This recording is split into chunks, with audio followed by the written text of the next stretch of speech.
Thank you, through you, Mr. Mayor. I see that it is 5:30 and I've just received confirmation that we are up and streaming. Therefore, you can go ahead and start your meeting.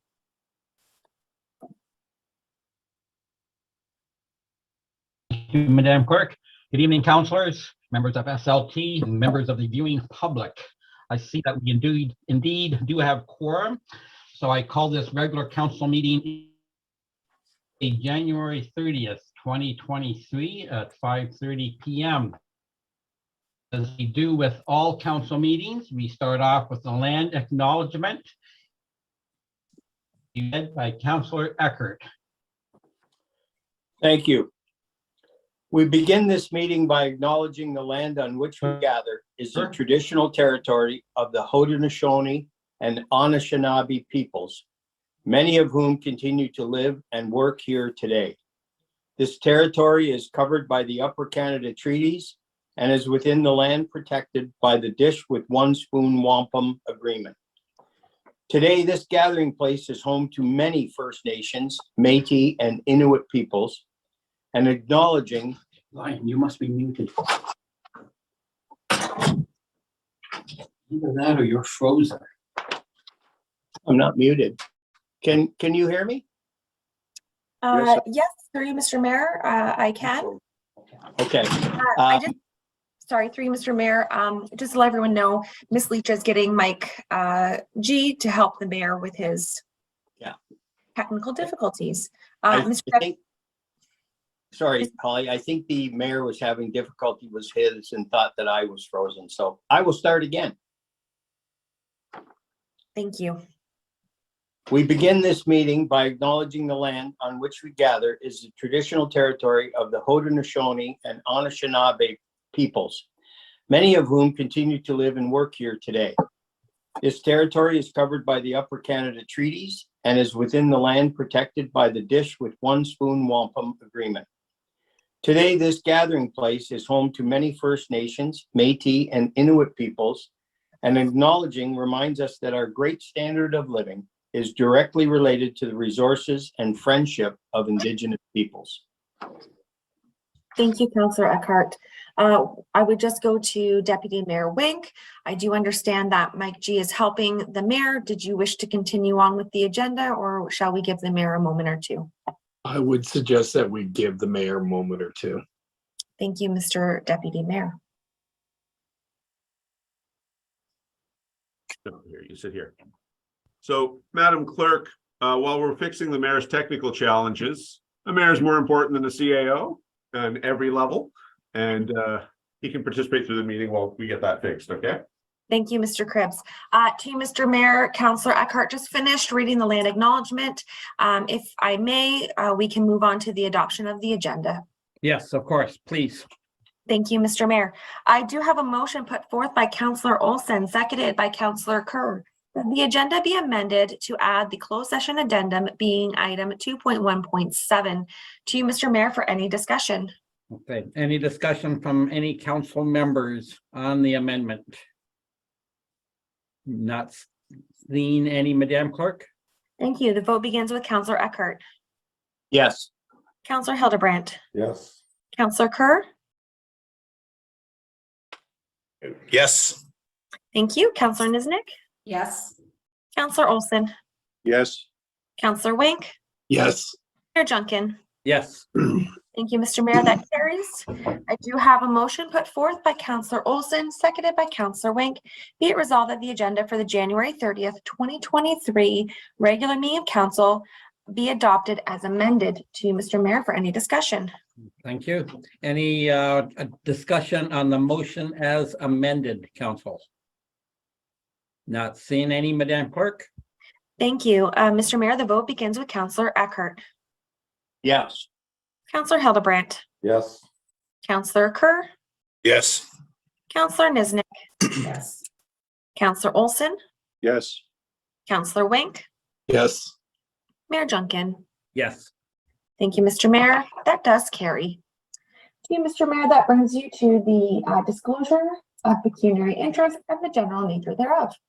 Thank you. After viewing the agenda, Is there any counselor that has a general interest, the general to disclose any pecuniary interest thereof? Not seeing any, Madam Clerk? Thank you, Mr. Mayor. I've so noted. Mr. Mayor, that does bring you to item 4 on the agenda, and we do have a registered delegate with us tonight from the MCA of Niagara. I'll just ask that Ms. Leach bring our delegate into the meeting. If the council can just give us a moment. Okay, thank you.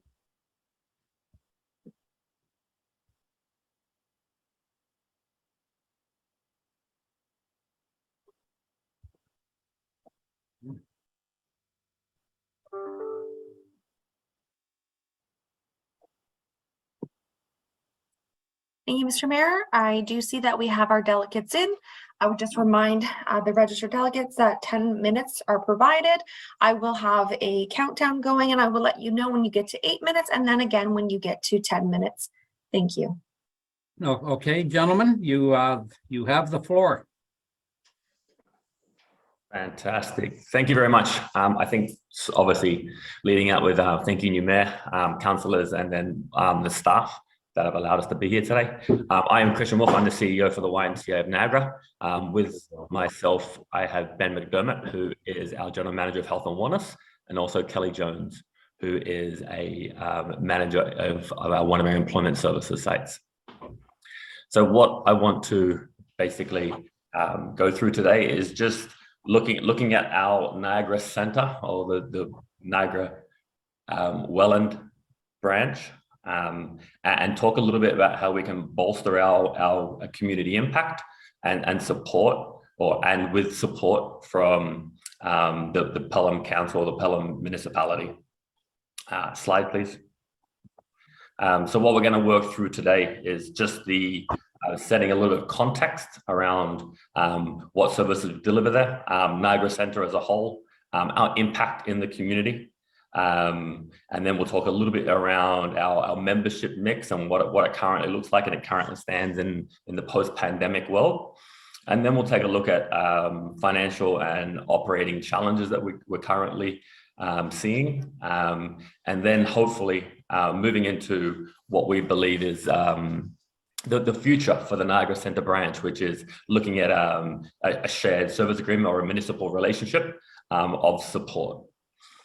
So now I'd like to invite Ben McDermott just to talk around the context of Niagara Centre. Thank you and good evening, everyone. Throughout our presentation, much of our focus will be on the operations in the town of Pelham and the city of Welland. However, before we get into that, we wanted to provide an overview of the impact our organization has across Niagara. The YMCA is one of the largest charitable organizations in the region. We provide vital services such as health, fitness and aquatics, licensed childcare, early on education, day camp, immigrant services, employment, leadership development, and volunteer opportunities. Whether it be supporting individuals with their job search, providing quality care for children, helping new Canadians increase their language abilities, or providing a safe place for an at-risk youth to meet new friends, our YMCA programs and services help improve lives and build a stronger community. Next slide, please. So here in Pelham, our YMCA has proudly served this community for over 116 years. And over the years, our YMCA has adapted what we offer to meet the changing and diverse needs of the residents. Next slide, please. Since 2005, our Health, Fitness, and Aquatics branch has been located on the campus of Niagara College. And the map on the screen illustrates our catchment area. Our Niagara Centre branch was strategically built in this location to be accessible to both the Pelham and Welland communities. And within the center, we provide an environment that is inclusive, welcoming people of all backgrounds and financial positions. We offer a wide variety of aquatics, fitness, and recreation programs for all ages to help them improve their health and wellness and connect with others in their community. Next slide. Within Pelham and Welland, we're also very proud to be a leading provider of childcare, day camp programs, and youth community outreach. We currently operate 5 licensed childcare centers, day camp programming during winter holiday, March break, and summer, and youth outreach programs which run out of Plymouth and Diamond Trail Elementary School. Next slide. This slide provides more specific. I think we got a little order. So let me just regroup here. So this is a slide that talks a little bit about our new membership model. And as a result of declining membership and the significant challenges caused by the pandemic, we have reevaluated how we offer YMCA programs and services to our community. Feedback from our members and a market study all pointed to offering a more flexible model for individuals and families to purchase membership based on needs and interest. And we launched this new model in September of 2021 and now have 4 different membership options available. We also changed the way we provide access to swim lessons, providing the same options for both YMCA members and community participants. Next slide, please. So this slide talks a little bit about the current membership mix. The information is based on statistics from August of 2022. And the pie chart is a breakdown of where our members reside in the community. 66% of members live in Welland, 21% of the members live in Pelham, and the remaining 13% reside in other Niagara communities or outside of the region. And this is still current as of today. Also, as part of our charitable mission, our YMCA provides financial assistance to those in the community who may not be in a position to afford regular fees. And this represents about 21% of the total number of members and program participants who access the center. Next slide, please. Our Niagara Center YMCA also has the only indoor pool within the Pelham and Welland communities. Therefore, we wanted to provide you with more detailed snapshot of our aquatic operations. This is also based on stats from August 2022 and includes an estimated breakdown of pool users by community, which is similar to the breakdown provided in the previous slide. There are also more specific stats provided on the number of bathers for open swims, number of participants for our aqua fitness programs, and number of children and youth registered in our swim lessons. Next slide, please. Our YMCA is also very proud to be a leader in the efforts to address the national shortage in lifeguards and instructors.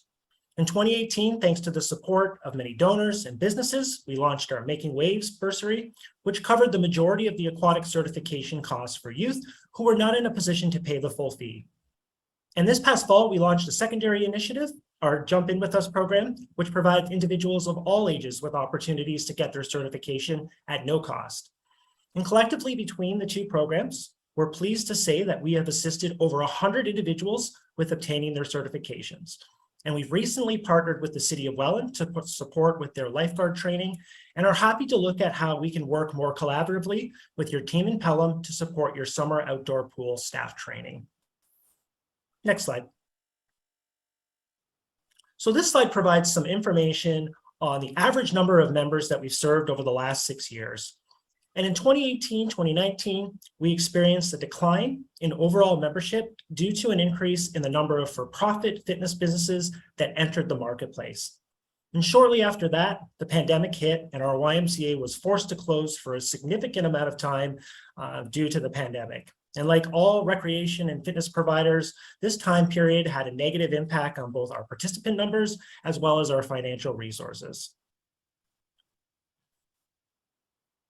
So this slide goes back to the new membership model that I had explained in a previous slide, and it breaks down how that model is performing and the demographics of our current members. And we're pleased to say that we're currently serving over 2,000 members with a significant number of folks joining as part of the family. And this number, we're happy to say, is growing every day. The fitness floor category is the most popular membership option, and the percentage of members who use the pool is up to 50%, and that's a combination of our all-inclusive and aquatic members.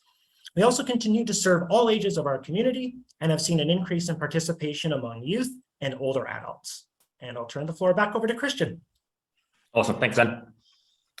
I want to talk a little bit around just where we're at in regards to renewing and formalizing the lease extension with Niagara College. We're at 8 minutes. Thank you, Mr. Mayor. Holy, thanks very much. So basically we have submitted our intent to renew the lease with Niagara College. We are currently in conversations in order to basically finalize that lease in the coming months. And so it doesn't expire until April. We foresee that being completed by probably by the end of February. Slide. What you actually have here is basically the financials that support the impact that we've been having in the local community. What you will see on the left-hand side there is the overall Niagara Centre budget, which as we work through it, what you'll see is an operating contribution which is in a deficit position, and then when you add administrative overhead and capital costs, the overall net contribution is also a deficit position of about $630,000. That's what basically it's taking us right now in order to meet the needs of the community and deliver the impact. On the right-hand side, and as Ben had mentioned, being the only aquatics facility in the community, what we did in order to portray the impact of being the pool operator is just reverse engineer the cost to running the aquatics only portion. And this comes through conversations with the staff members in regards to kind of showing the impact of being the aquatics operator. But it also reinforces that the current health and wellness model that we have within Niagara Centre is a sustainable model. What we're finding is the current challenge is just the utilities costs that are associated with managing a pool, and also the staffing model in regards to it being basically a regulated area. Slide. You are now at 10 minutes. Okay. And so thank you, Madam Clerk. So gentlemen, you are the only delegation that we have tonight. So go ahead and finish your presentation, please. I wouldn't have rushed so much on my last slide if that was the case. Thank you very much. So this is basically just our financial model for basically forward-looking 5 years. So our forecasted model, our budgeted model, but also looking at the previous 5 years for the Niagara Centre. What you will see is that over the previous 5 years, there has been a net deficit position that as a YMCA and ensuring that the community still had access to our services, we absorbed through our own reserves.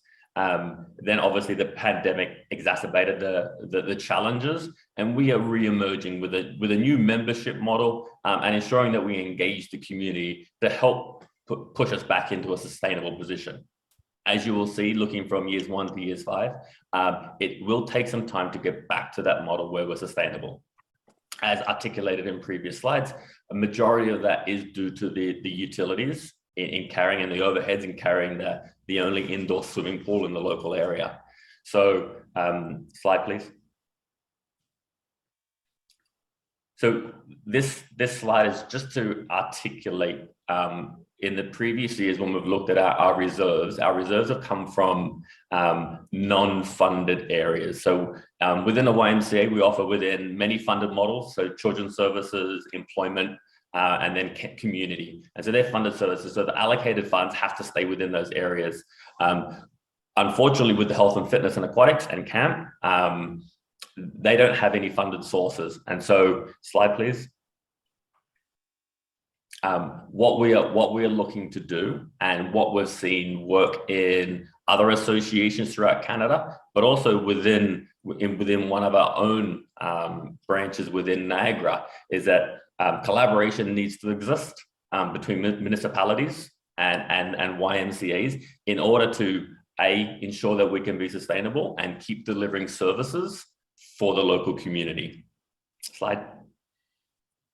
The partnership that we have with the City of Port Colborne is a model that we are looking to replicate within Niagara Centre, which is how it works at Port Colborne. It's a subsidized model. And so basically there is a subsidy that's applied to the branch to ensure that we're sustainable and to ensure that we can keep on delivering programming services, our financial assistance model to the community members of Port Colborne. Slide. So what we're asking today is for a commitment from the Pelham Council in regards to supporting the Niagara Centre branch. As you can see in the bottom section there, so we're looking for a 5-year, potentially renewable agreement where there will be an opportunity for the council to inject some funds to ensure that we can remain in the community and keep delivering services. And in saying that, you know, we've obviously did a little bit of research, and so we're not looking purely as a straight handout. We're looking to be creative around what the solutions could be in regards to helping us bridge the gap between where we currently are and becoming a standalone site that can financially be sustainable. Slide. And here are some of the options. You know what I mean? It could be support towards capital infrastructure. It could be shared services. It could be you know, any different models. So we're not limiting it to, you know, we're looking for, you know, pure financial resources, but it's like how can we get Niagara Centre to a position where it's financially sustainable and standalone, can meet the needs of the community. Slide. What I'd like to do now is just invite Kelly Jones into the conversation. Kelly is an employee of the YMCA, but also does reside in the Welland community. So I'd just like to invite him in. Okay, thank you. And yeah, the reason why I was part of the 2006 launch of the Niagara Centre YMCA, and I know that the mayor at the time, Ron Livens, and Vicky Van Ravensway, who's still with the town of Pelham, were instrumental in securing that funding with our CEO, Steve Butts. And I think that, you know, I strongly believe that the Niagara Centre YMCA on Niagara College campus doesn't exist without the town of Pelham. So we still really appreciate now, as Christian iterated, that we're looking for support on the pool. The pool is the community pool for Pelham and Welland. And I think that me, myself, living in North Welland, my son goes to Maple Crest. He plays in the Pelham Panthers program. And so that's just kind of like a true fact of, you know, as both cities grow, City of Welland and the town of Pelham, you know, we need to come up with more creative ways to use the facilities in a more creative manners. And I know that I commute back and forth for town of Pelham and Welland services and programs. And I think that's kind of the future of what we're seeing and the strength of what we've already built in 2006 with the town of Pelham's contribution. So, you know, when we look at training of the lifeguards, as Ben mentioned, I think that's going to be a key infrastructure, because for the town of Pelham, I see a huge pool increase usage because of the install of the new splash pad and in the improvements at that park in general. So, you know, we'd be happy to look at different partnerships of training lifeguards, because that's a huge shortage, because no other region has a Niagara Falls with 3 to 4 operating water parks of that nature. So the key thing, I just wanted to be here because I was part of the 2006 capital or opening of the Niagara Centre YMCA, and I really want to reiterate how important the town of Pelham. We're hoping that continues on as we move forward, and making sure that our pool that serves Welland and Pelham is there for many years to come and operational with great programming. Thanks, Kelly. That concludes our presentation. Oh, okay, thank you. Sorry. Thank you, gentlemen. A thorough presentation for sure. I will now turn to council. Any members of council that have questions to the gentleman on the presentation?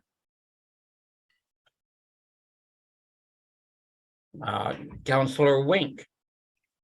So just going through your report, looking at the percentages of your overall membership, there's 268 members from the town of Pelham.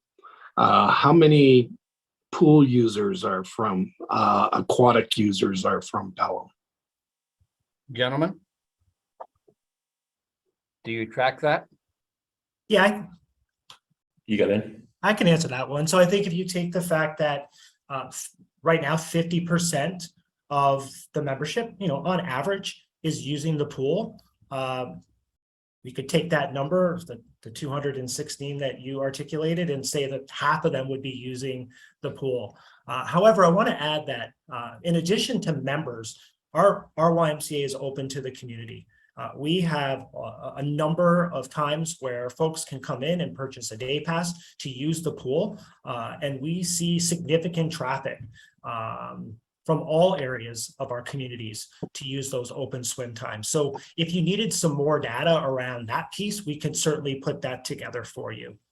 Yeah, so what I'm driving at is how many actual citizens of Pelham are partaking in swim lessons and the like. They might not be members, but how many people are we talking about? Because in all honesty, if we're looking at 268 members for the next 5 years, the town is paying $1,972 per member, and 268 people represent a very, very minute size of our population. So I'd like to see those numbers, because if I look at your operating statements, half your expenses of your entire organization is the pool, and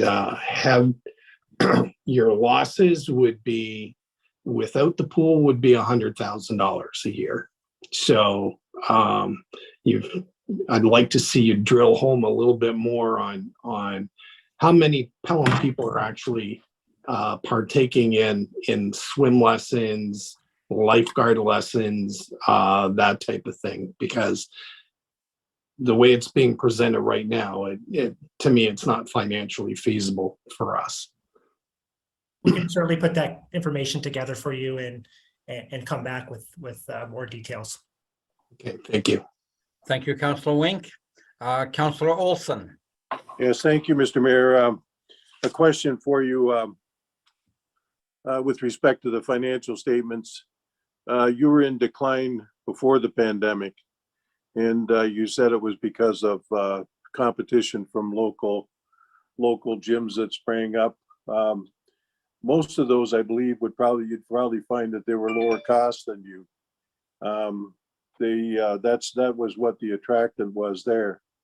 In the meantime, since the pandemic, we have gyms that have grown up in the town of Pelham as well. So I can't see taking tax dollars from the people that pay taxes here for our gyms and giving it to a competitor in another municipality. It just doesn't fit in principle with me. The other principle is that I would sooner see our money spent on expansion or improvement. I don't want to pay for past mistakes. Now this looks to be like that's what we're doing in terms of investment. Now the details of your financial statements, they indicate you were spending $26,000 a month on repairs and maintenance and cleanliness. Then it went down to $12,000 a month for during the pandemic, which is understandable. But you're going to go back to $16,000 a month only $16,000 a month post-pandemic.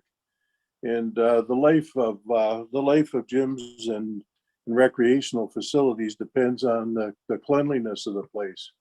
So I wonder if your numbers are accurate there. And you also mentioned that the degree of support we're looking for is approximately $100,000 a year. That means that Welland has to come up with like $500,000 a year, and in order to cover the rest of the costs and maintain their share of the thing. Now, are they willing to do this, or is this speculation? And what form is this support to be? Is it supposed to be a grant or a secured loan or backstop a loan? Is that's what intended? Those are the questions I have for you. Maybe there's too many in there, but I can remember them all. So, Christian, I'll handle the fitness level one about the separation. So, thank you, Councillor Olson. Ultimately, when we're looking at the fitness club, and I totally agree with putting unfair competition measures in for other fitness facilities. But, we really want to, the reason why we separated those finances is because right now our membership trajectory and the changes that we've made to our pricing structure has made us more competitive. Yes, I think pre-pandemic, our pricing structure wasn't competitive, and we saw the response in that. So if we were to simply move the pool off the elements of membership. Our fitness center would still be competitive with other fitness facilities and on the pricing structure to do so. So we're seeing that trajectory of growth in membership. Ben, would you support that as well, like as we're moving forward with this Y? And I'll leave Christian for the finance piece on how that would be covered. Yeah, so I think if I try to take notes as you're talking. In regards to, I think it was repairs and maintenance. I think there was like most things, there was finding a more efficient way to operate facilities, and I think we're working that way in regards to our HR costs, but also repairs and maintenance in regards to how do we do things more efficiently, better. However, maintaining the same quality. So again, if we find that new model as we re-emerge and as we exit the pandemic needs further investigation and we need to go back and kind of revisit it, that's exactly what we'll do. One of the things that I think as a YMCA we've done historically is we've had to evolve. You know what I mean? And this is an evolution of, most organizations had to evolve as they come out of the pandemic. This is one portion of us. We are operating on a more efficient model. If you have a look at the HR costs that were historically embedded in Niagara Centre and what we're operating under now, we've managed to, combine roles and be finding a new efficient way of doing those things. In regards to the support we're looking for, absolutely, we have commenced the exact same conversation with the municipality of Welland and the council there, in regards to garnering support in the exact same way that we're doing here today. So we will be continuing the conversations with that council. And then the last one is we are looking at creating a partnership. So we're not looking at it, it's not a loan, it's not a backstop. It's like creating a partnership so we're in this together.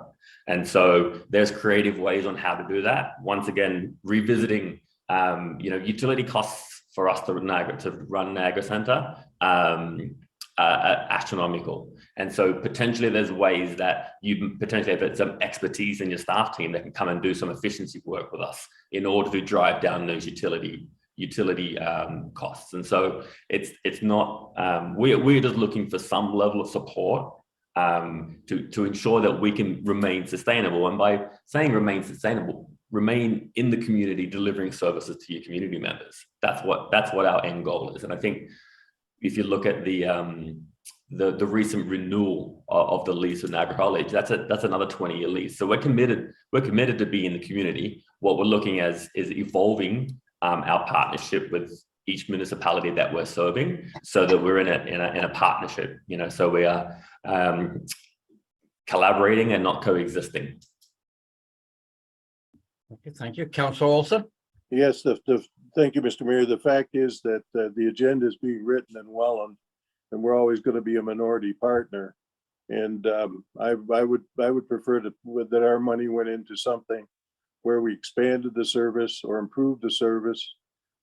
That's where I prefer our money to go, and not supporting something that if Welland changes their mind about this, we're left hanging. Thank you, Mr. Mayor. Okay, thank you for those comments, Councillor Olson. Any other council member? I see Councillor Nesnick. Hi, good evening. I think it is important that we try to come up with some way to support the Y moving forward. They are the only indoor pool facility. We will never, in the near future anyways, have an indoor pool. I know that was on the original MCC plan, and then that got taken off there. So this is the closest pool other than Brock University to use, and I do believe the Y is much more feasible in terms of swimming lessons and that sort of thing for our community. So we are, as you see, the subdivisions growing towards Welland and south from Pelham. We are becoming a very close-knit community. So I don't think I would hope council wouldn't shut the door completely on this, and maybe give us some more time to kind of think on it and come up with, maybe get creative in order to continue to support you folks.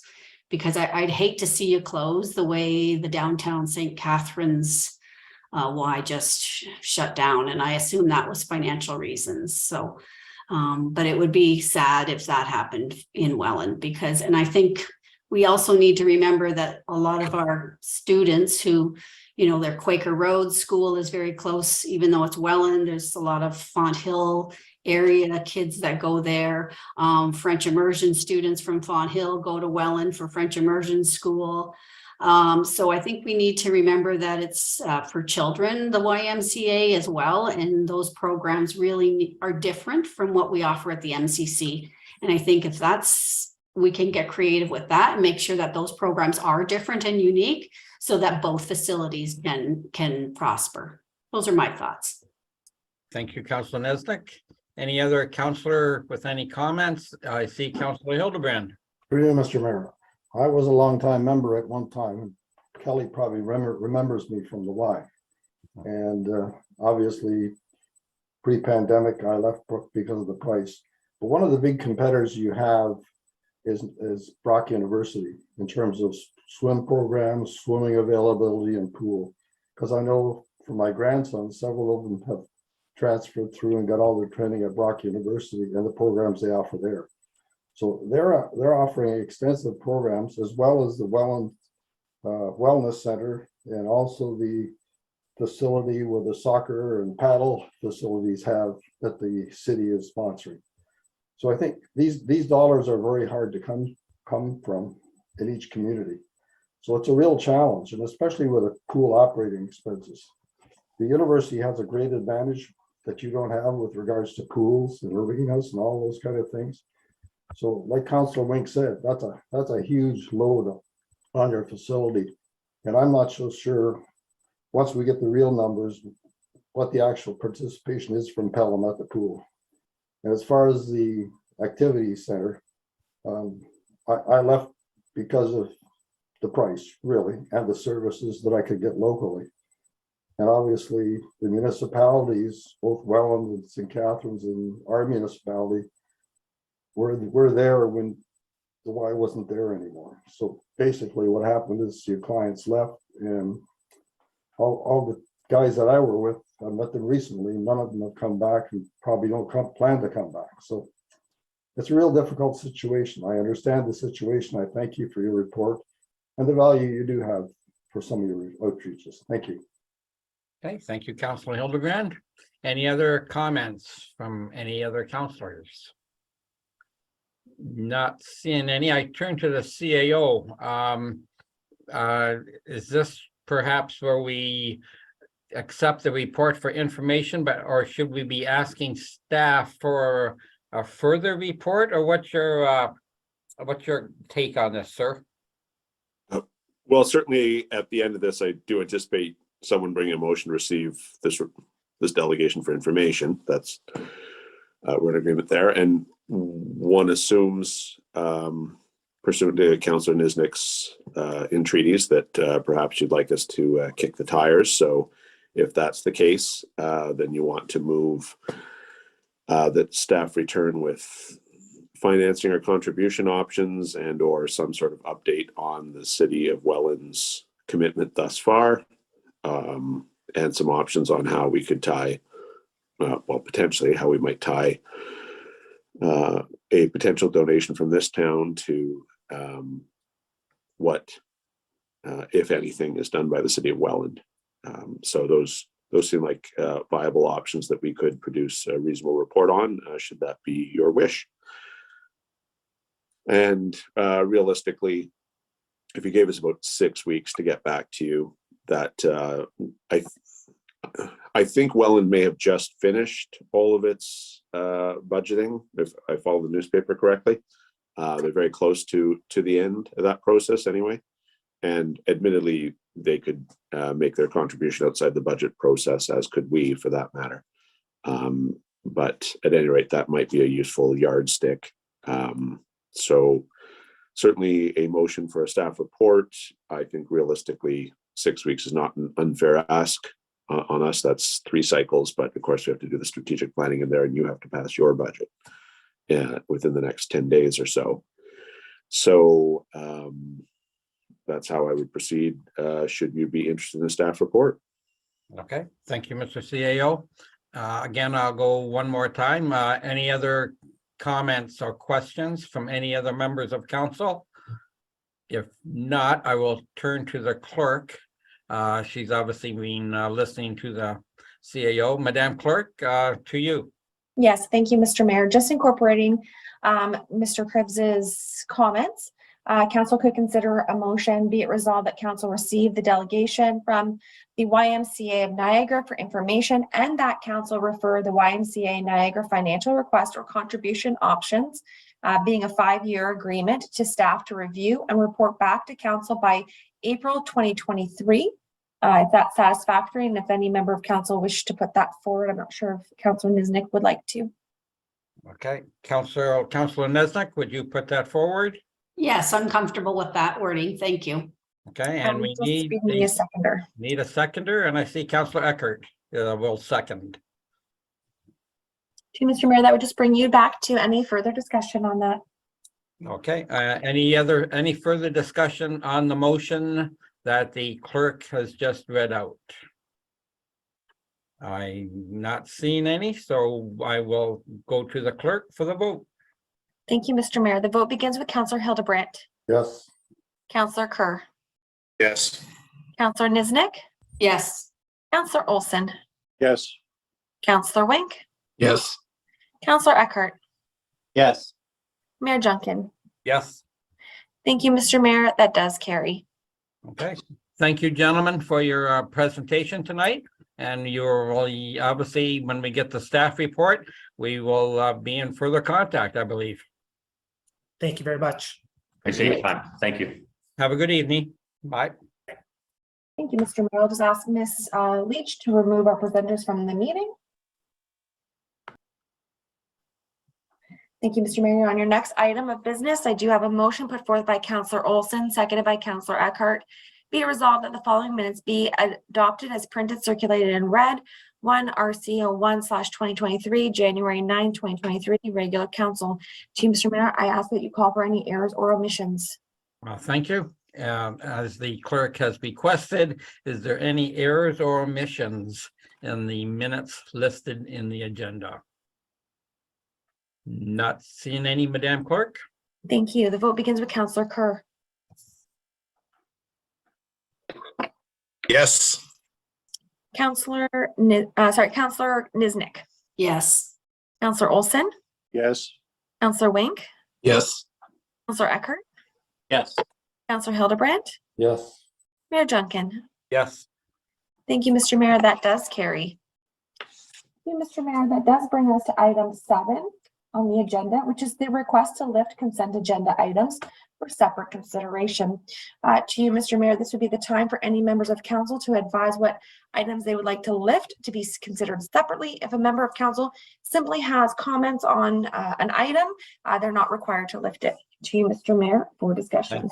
Thank you, Madam Clerk. I see Councilor Olson. Yes, Mr. Mayor, I'd like to lift 8.3.1.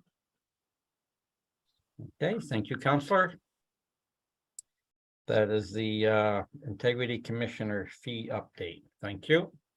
Any other report requested by councilors to be lifted? Not seeing any, Madam Clerk. Mr. Mayor, thank you. That does bring us to our consent agenda. I have a motion put forth by Councilor Kerr, seconded by Councilor Hildebrandt. Be it resolved that the consent agenda items as listed on the January 30th, 2023 council agenda be received and the recommendations therein contained be approved, save and accept item 8.3.1, which has now been lifted for separate consideration. So, Mr. Mayor, did you want to discuss them in categories? Yes, of course. Thank you. The first category is staff reports of a routine nature for information or action, and that is everything within 8.3 to 8.3.8. To you, Mr. Mayor. Okay, thank you. So on those items, 8.3.1 to 8.3.8, is there any of those items that any council member would like to comment on? I see Councilor Eckert. Yes, Mr. Mayor, thank you. Just on the 8.3.2, the crossing guard warrant study, I read that report. I want to thank staff for their prompt attention to my request, and I have read the report and I accept the report. Thank you. Okay, thank you for that, Counselor. Counselor Hildebrand, I believe I saw your hand. Through you, Mr. Mayor, I have many items I'm going to discuss, so I don't know whether you want me to limit it to my first two and then my next two, so other councilors can have an opportunity. Okay, go ahead, sir. My first two. I'd like to publicly acknowledge the fire chief and the firemen as willing helpers to other municipalities. The report showed that they provided 32 hours of station staffing to help out Fort Erie. I think they need public recognition for doing such a great act, and I really appreciate being part of municipalities that provide goodwill services to other municipalities. Thank you. Okay, thank you. And my second one is the Public Works one, 8.3.5 Streetlight Conversion Program. LDCs or local distribution hydro companies charge municipalities for electricity used based on the type of street lighting. The conversion we've been having is from high pressure sodium or HPS lights to LED on a monthly basis. The LDCs rely on the municipality to advise them where and when conversions are completed. The question to the Public Works Director is, have the local LDCs been notified of the conversion we've done so far? Thank you. To the Director of Public Works, Mr. Marr. Thank you, through you, Mr. Mayor. So Council is aware that the LED streetlight conversion project was broken into two phases. The first phase was approved last year. It involved the conversion of 565 streetlights within the town. That project is currently at about 90% complete. They were trying to get that done before the end of the calendar year, but we ran into some weather-related delays. So they're hoping to have that project complete and all the conversion done by the end of February. That being said, I did speak with our contractor regarding the conversion of the lights and the discussion with the utility companies. Once that conversion is complete, Real Term Energy, who is our contractor, will work with the town staff to coordinate that with the utility company so that we will start to have the new buildings in place on the completion of the project. So that will take place. It hasn't yet. Great, thank you, Director. Councilor Hildebrand.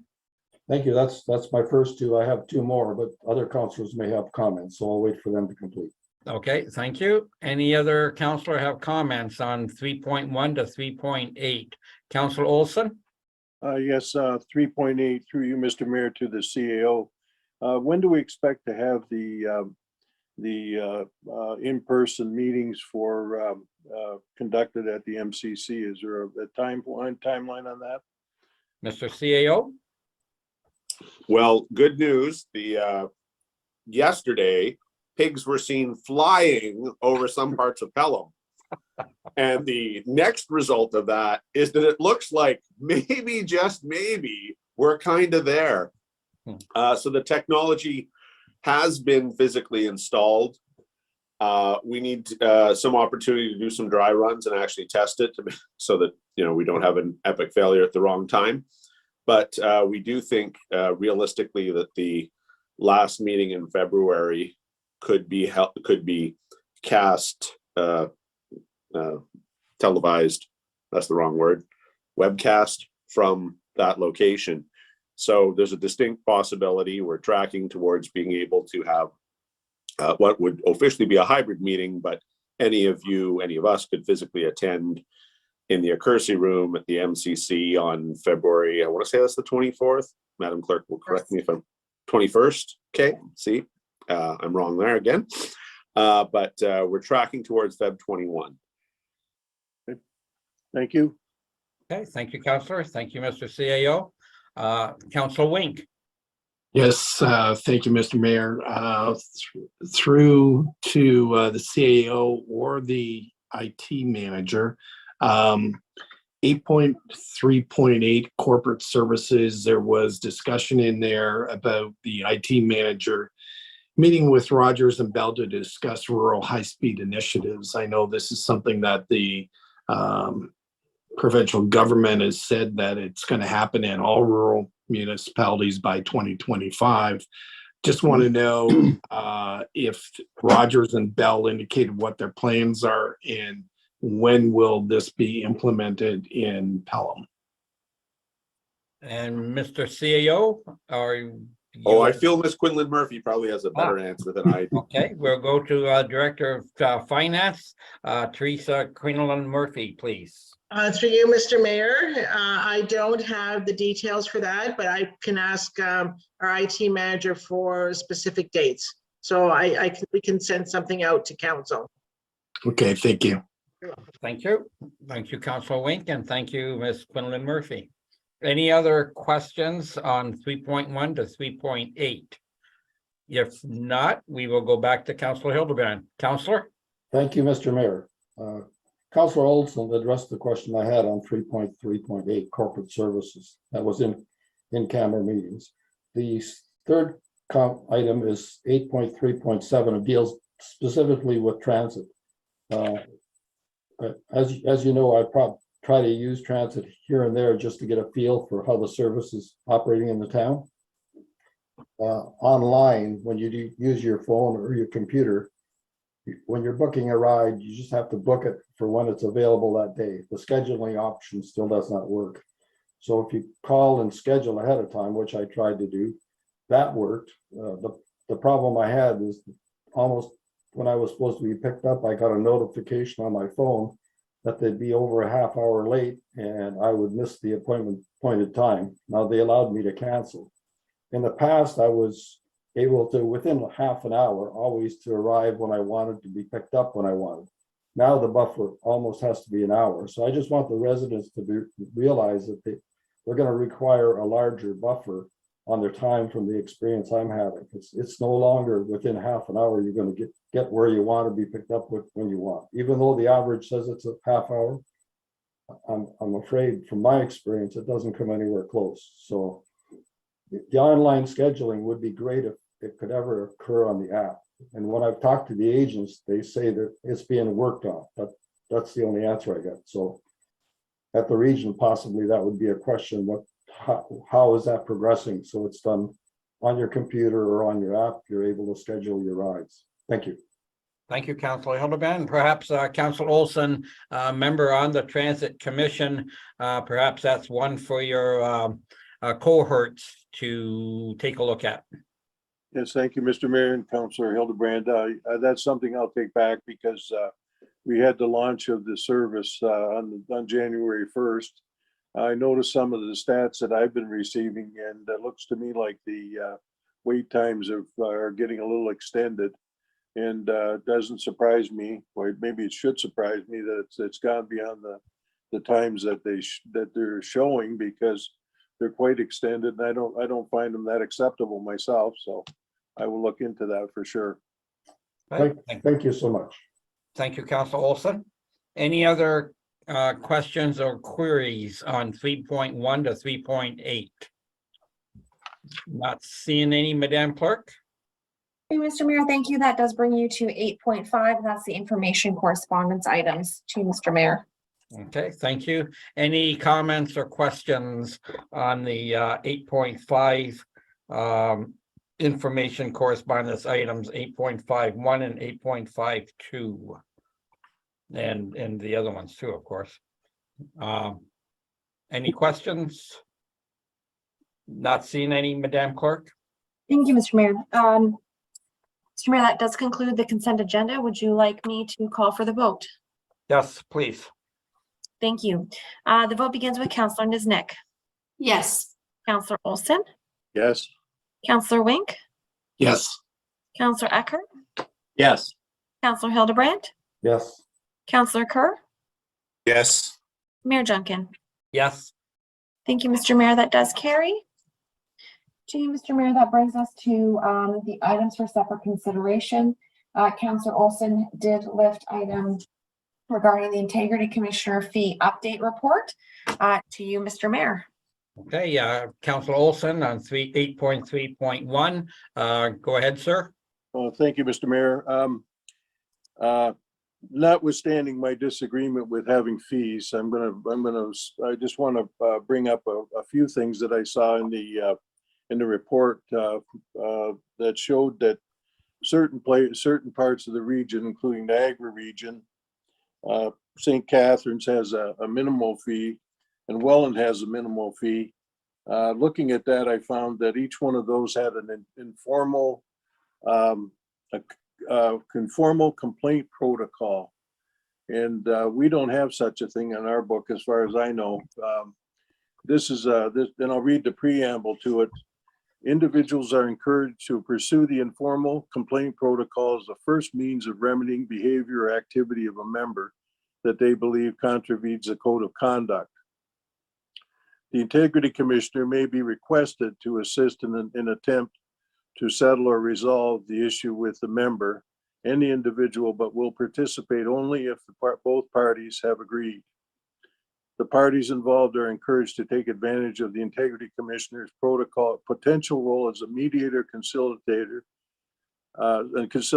of issues related to the complaint. The informal complaint protocol is not a precondition or prerequisite to pursuing the formal complaint protocol related to the code of conduct. In other words, it's a voluntary thing that is well established in the other communities, and that's how they avoid the need for a punitive number, a punitive charge for complaints that are regarded as frivolous, etc. Now, I believe this works, and I believe it can work in Pelham. And I wanted to propose a motion, an amendment to the motion, which would be, let me find it here, that the motion be amended to include, and that staff be directed to investigate a code of conduct and formal complaint protocol and report back to council by June 2023. And I spoke to Councillor Niznik about this, and I believe she supports this. Thank you, Mr. Mayor. Okay, thank you, Councilor Olson. Let me ask the Mr. CAO, Mr. Krebs. You've heard the proposal from Councilor Olson. What are your thoughts, sir? Well, we're always happy to take direction and instruction. And if it's the will of council for us to investigate and provide you some further alternatives, we're always pleased to do so. That being said, we got to where we are by going through, by getting a lot of experience during the last term of council. We didn't arrive at it haphazardly, and it wasn't slapped together. It was based on a lot of experience and considerable time and review. And there is some merit in the notion of an alternative dispute resolution kind of process. Those exist in small claims court and family court and civil litigation, other sort of parts of the legal system. And they exist for a very good and a valid reason. So it's not an idea without merit. And if you wish us to come back with some options, we will try to do so. That being said, my experience with the complaints over the past 4 years is that a number of them were not even close to things that would be, the people filing complaints had no desire to talk about them. They simply wanted to file the complaint. You can't, some things can't be reasoned away. And then there are whole topics. I say this, and I put on the lawyer's hat. And one of the things we figured out over the last 20, 25 years through mandatory mediation and conciliations and alternative dispute resolution mechanisms is there are a bunch of things you shouldn't try to force people to sit in a room together and discuss.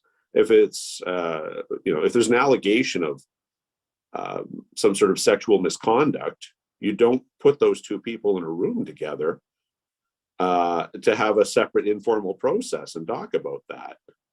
That's in fact the system being treating the complainant really badly, by way of example only. I'm not suggesting there are sexual allegations against anyone, but so that but I think you can see intellectually how a number of things just don't lend themselves to that sort of process. So I guess what I'm saying is I have some mixed feelings about it.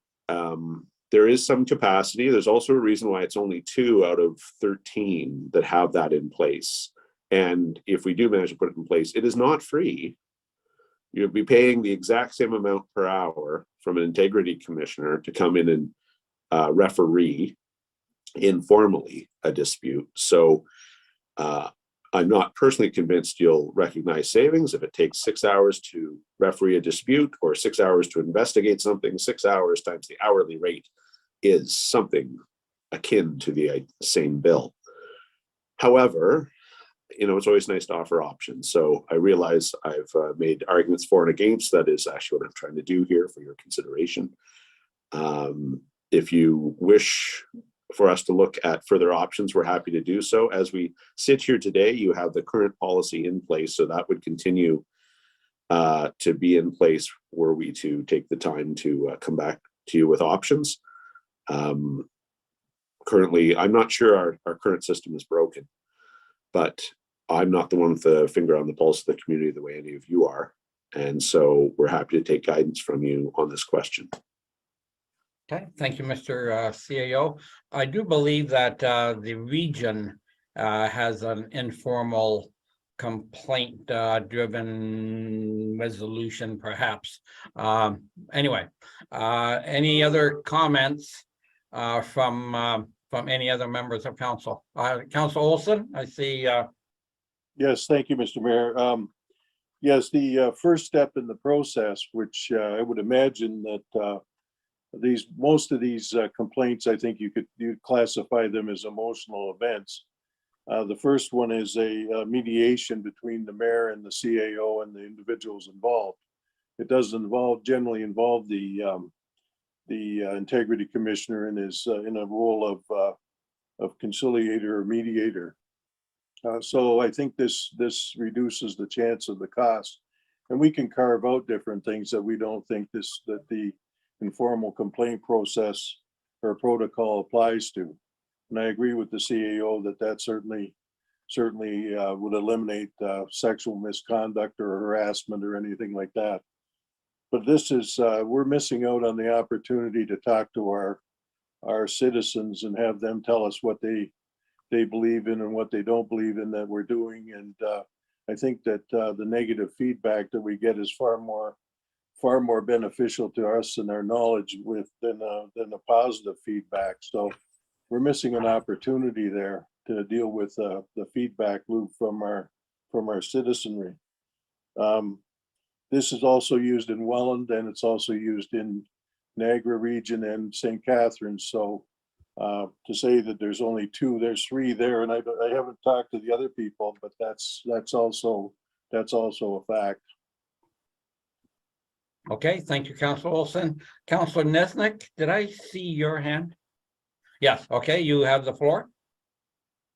Thank you. So yes, I think what Councilor Olson is getting at is that some of the complaints that could possibly go towards the integrity commissioner might be not derailed, but solved in a more simpler fashion. And I think that if we give residents the opportunity for that option, it might be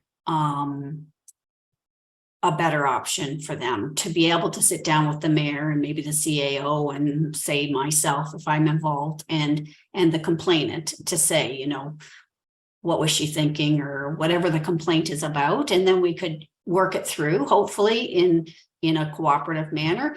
And if they're not satisfied after that, they certainly have the right to go to the Integrity Commission. But I think this was a way of possibly saving some of that angst when the Integrity Commission gets involved. So that's why I said to Councilor Olson that I would support that. Okay, thank you, Councilor. Any other comments, questions? Oh, Mr. CAO?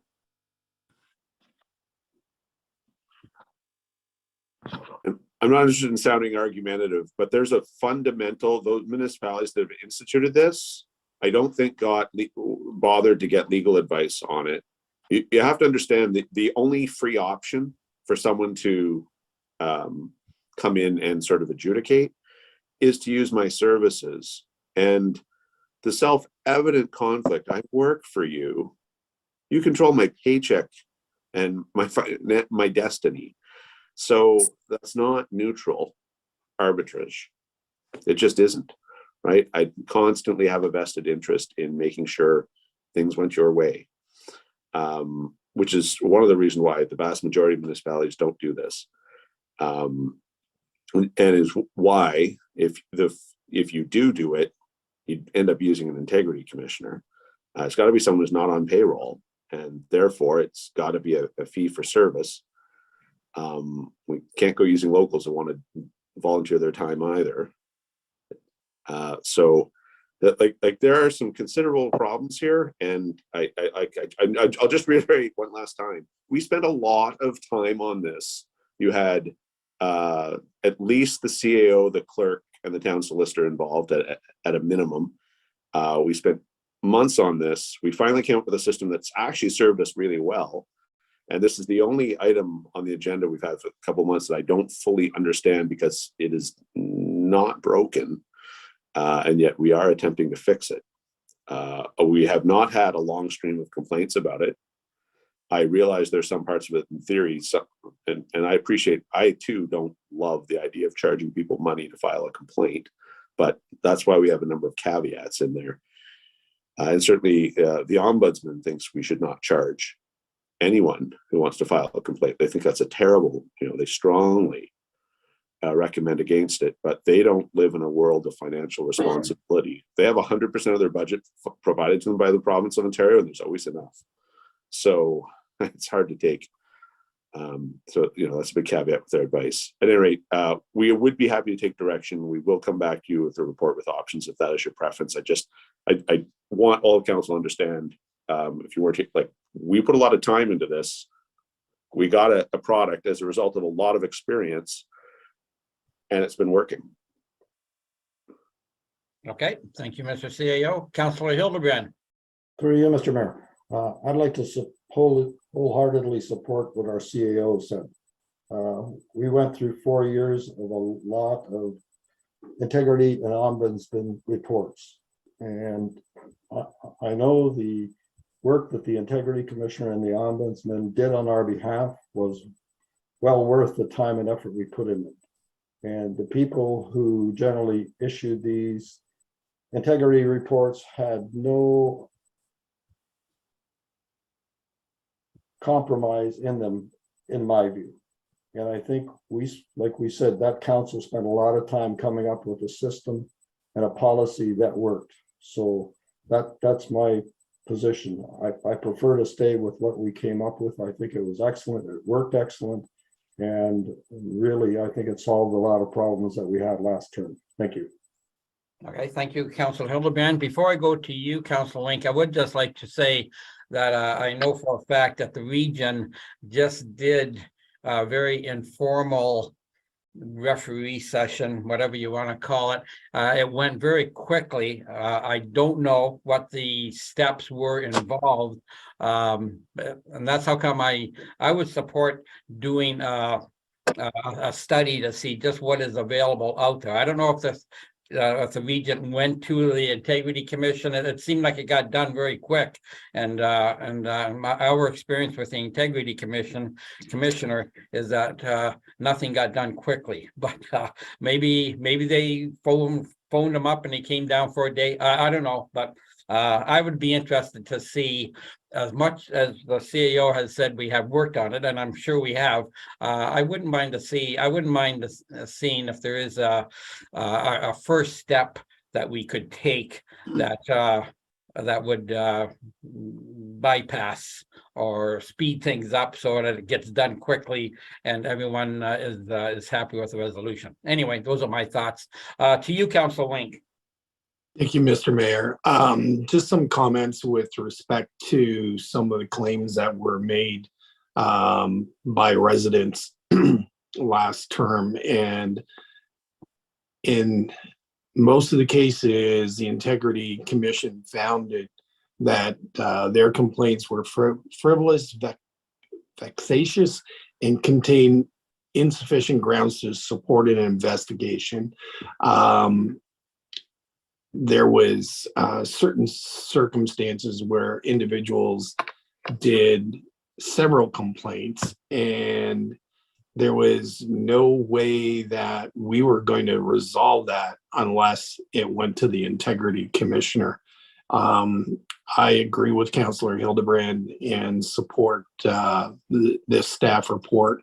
I think this is a fair way of dealing with it. I believe that some of those people who put in complaints to the integrity commissioner didn't want to listen to staff or council or whatever. They had their minds made up, and they were going to the integrity commissioner anyway. So I'm fine with leaving things the way they are. Okay, thank you, Councillor. Councillor Eckert. Thank you. I have had some experience in the past few years, number of years, with informal resolutions to complaints against members or employees. And I can tell you that in my experience, they rarely work out well. The people that come in are looking for their pound of flesh. And for the person that's being complained against it can be quite humiliating to sit there. And sometimes it is even, let's say, progressed to make it even worse. So although I'm not necessarily against looking at other alternatives, I believe that what we have will work. And if it came down to it, I would be voting against having that informal process as the start. So that's my comments. Okay, thank you, Councillor. Any other comments? And I see Councillor Kerr. Thank you, Mr. Mayor. I agree with Councillor Wink, Eckert, and Hildebrand, only from the standpoint that, and as our CAO has mentioned, the concern of the integrity of the people listening and the independence of them and the separation of one from another can often be looked somewhat skewed, because there may be a perception of lack of impartiality based on who is involved, and the infamous "is someone a friend of a friend of a friend" approach that gets bandied about and lobbied about at times. And I do agree, having been with the Ontario government where they had some things like this happen. I agree with Councillor Eckert. I have observed, and been others, where things have actually been exacerbated to a greater degree than what they might have been had they been dealt with by a completely independent third party. So understanding, yes, mediation always ahead to avoid, when you think of it, don't go to court if you can settle out of court ahead of time, has always been a great attitude of things. But this may not be a particular situation where this fits. So that's my position. Okay, thank you, Councillor. Any other comments or questions? If not, I will ask the clerk to conduct the vote. Not seeing any hands raised, Madam Clerk. Thank you, Mr. Mayor. Just for clarity for the record, I have a motion put forth by Councillor Olson, which is seconded by Councillor Niznik, that the motion be amended to include, and that staff be directed to investigate a code of conduct informal complaint protocol and to report back to council by June 2023. To you, Mr. Mayor, if there's any other discussion. Okay, any other discussion on the motion presented? Not seeing any, Madam Clerk. Thank you. The vote begins with Councillor Olson. Yes. Councillor Wink. No. Councillor Kerr. No. Councillor Niznik. Yes. Councillor Eckert. No. Councillor Hildebrand. No. Mayor Junkin. Yes. Thank you, Mr. Mayor. There were 4 noes, therefore the motion is defeated for the amendment. It brings you back to the main motion. which is to receive the report for information. To you, Mr. Mayor, for discussion. Thank you. To receive the report for information, any further discussion by council? Not seeing any, Madam Clerk? Thank you, Mr. Mayor.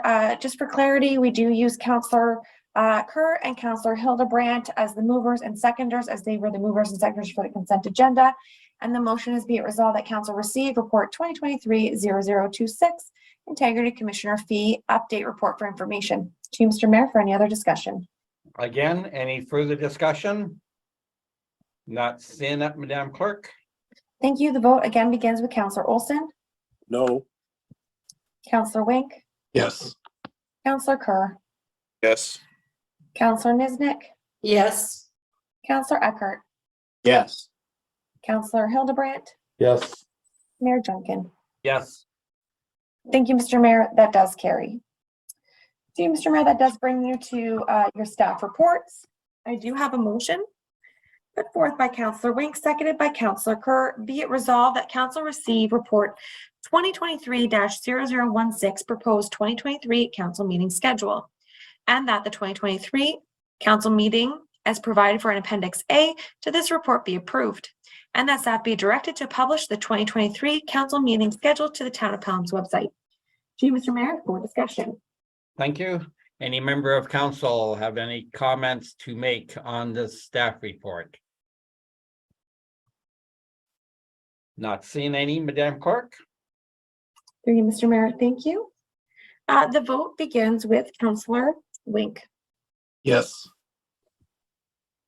Councillor Eckert, Yes. Councillor Hildebrandt, Yes. Councillor Kerr, Yes. Councillor Niznik, Yes. Councillor Olson, Yes. Mayor Junkin. Yes. Thank you, Mr. Mayor. That carries. To Mr. Mayor, you're on your next staff recommendation report. And I do have a motion put forth by Councillor Niznik, seconded by Councillor Hildebrandt. Be it resolved that council receive report 2023-30 recommendation report, applications for official plan and zoning bylaw amendment for 125 Port Robinson Road for information as pertains to file numbers OP-AM03-2022 and AM01-2022, and that council direct planning staff to prepare the bylaws for the approval of the official plan and zoning bylaw amendment for council's consideration at the next regular meeting of council. To you, Mr. Mayor, for discussion. Thank you. Any council comment or questions on report for application put forward in this motion? Councillor Niznik. Yes, through you, Mr. Mayor, just towards to ask Ms. Weens a couple questions. So originally, the area that is now proposed to become an apartment. So will the access from Port Robinson Road be a permanent access into that apartment area, or will it eventually come in from the back road called Moody Street or Moody Drive? To the Director of Planning, Ms. Weens. Yes, Mr. Mayor, through you. There is the option to have a access off of Moody Street when Moody Street gets reconstructed. But because this would be a condominium apartment, it will need to get a permanent access off of Port Robinson if it is going to be constructed prior to Moody Street being extended. And so they did provide a conceptual site plan to show that kind of extension. What you were dealing with at this point in time, however, is just the zoning and official plan amendment. If this gets approved and they deal with the servicing questions, because the zoning is going into a holding zone, and if those matters get addressed, then the next step would be site plan. So there's still a few things that need to be worked out before we get to that stage. But this is the first kind of step in the approval process, is the official plan amendment and the zoning. The zoning is proposed to go into a holding category because we still have a few servicing issues to resolve. Councillor. Okay, thank you. And just one final other question. So originally the area was deemed what they call open space. So is there anywhere else in that development that open space will be designated, or is it just going to become all housing? To the director. Mr. Mayor, through you, the area that is considered to be open space is not on the subject lands. It's outside of this ant lands that are subject for the this application. So there is still the opportunity to have some open space lands in accordance with the open space designation in the official plan, which would be at the corner of Port Robinson Road and the future Klager Avenue. And then there is also a large park or open space land off of Summersides Boulevard, which is within walking distance of this site. Counselor?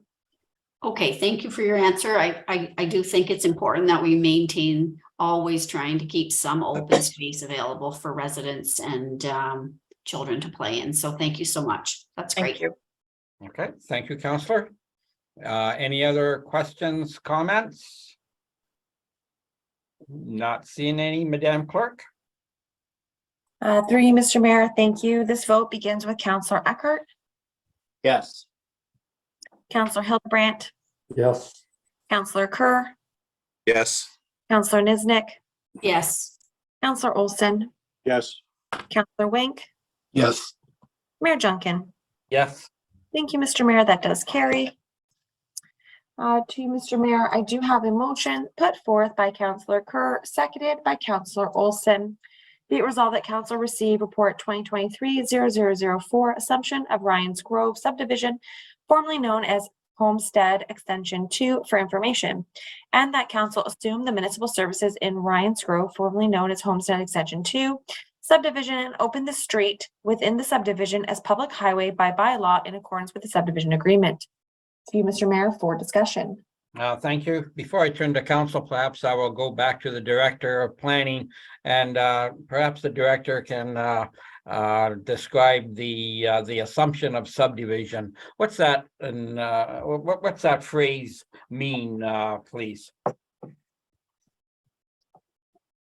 Thank you, Mr. Mayor, through you. So when the town assumes a subdivision, that is when we take on the maintenance of all the works associated with that subdivision in terms of the municipal works. The roadways are dedicated to the town when the draft plan of subdivision is registered. But as you know, there's underground services in terms of municipal sanitary sewer and waterworks. And then there's also municipal sidewalks and so forth and roads. So when we assume the roads and the municipal services, it's after they've been functional and operational for a period of time. And we've done the inspections of those services and, the sidewalks and roadways, the top course asphalt, and everything has been installed and is in accordance with the town standards. The street trees are planted and so forth. So that's when we assume it. All the works are completed and have been for a period of time. Great, thank you for that. And you touched on the planting of trees. Are they under the developer's, lack of a better word, guarantee for a certain number of years, or how does that work, please? Mr. Mayor, through you, typically the street trees are planted and they're guaranteed for a year after they've been planted in terms of survivability. If there's any trees that are haven't survived within that year, the developer is to replace them. Excellent. Thank you. Thank you for that. Okay, so to council, any questions or comments? See Councilor Hildebrand. Thank you very much. This is to the Public Works Director. This subdivision has rear yard swales for stormwater management and many pie-shaped lots. The expensive landscaping, expenses fencing, and expensive driveways have violations in that they have water shutoffs in them. And on the fencing and landscaping, it's done where the town shows access according to the drawings we were just provided. What action has the town taken to address these issues to avoid future costs and issues with the residents which occur when servicing is required? Because I, as a councillor, have dealt with this, and it's a very complicated, difficult issue. The residents are very upset, and obviously water shutoffs and driveways are a prime example. There seem to be many driveways that have the water shut off in these expensive custom designed driveways, and you never get the driveway looking like it used to look. So I'd like to know from the Public Works Director, how is this addressed to protect us from the cost and the irritation we'll get from the residents dealing with this issue in the future? Thank you, Councillor. To the Director of Public Works, Mr. Marr. Yes, thank you. Through you, Mr. Mayor. So I'll address this question in a couple different paragraphs, I guess. With respect to the water shutoffs, it is best practice to have the water shutoffs outside of the driveways. Our standard repair is to use asphalt if we have to do any maintenance repairs on those valves. So as a town, we don't go in to do stamped concrete repairs and driveways and that type of thing. So best practices are to keep the water shutoffs in the landscaped areas and out of the hard surfaced areas. So we have, with respect to any encroachments for any of our easements, with respect to any landscape features, with this particular subdivision, we have entered into encroachment agreements with the property owners, which will be registered on title, and those property owners will be bound by those agreements. In most cases, the swales and the drainage, the landscaping features that have been placed on within those easements are not negatively impacting the swales. Particularly, they do have some features that encroach onto the easements. So wherever there has been a conflict, there has been encroachment agreements established with the properties, so that in the event that the town has to go in and do any maintenance or repairs, that we're able to do so and remove those landscaping features at no cost to the town. So those agreements are in place where there are any major conflicts.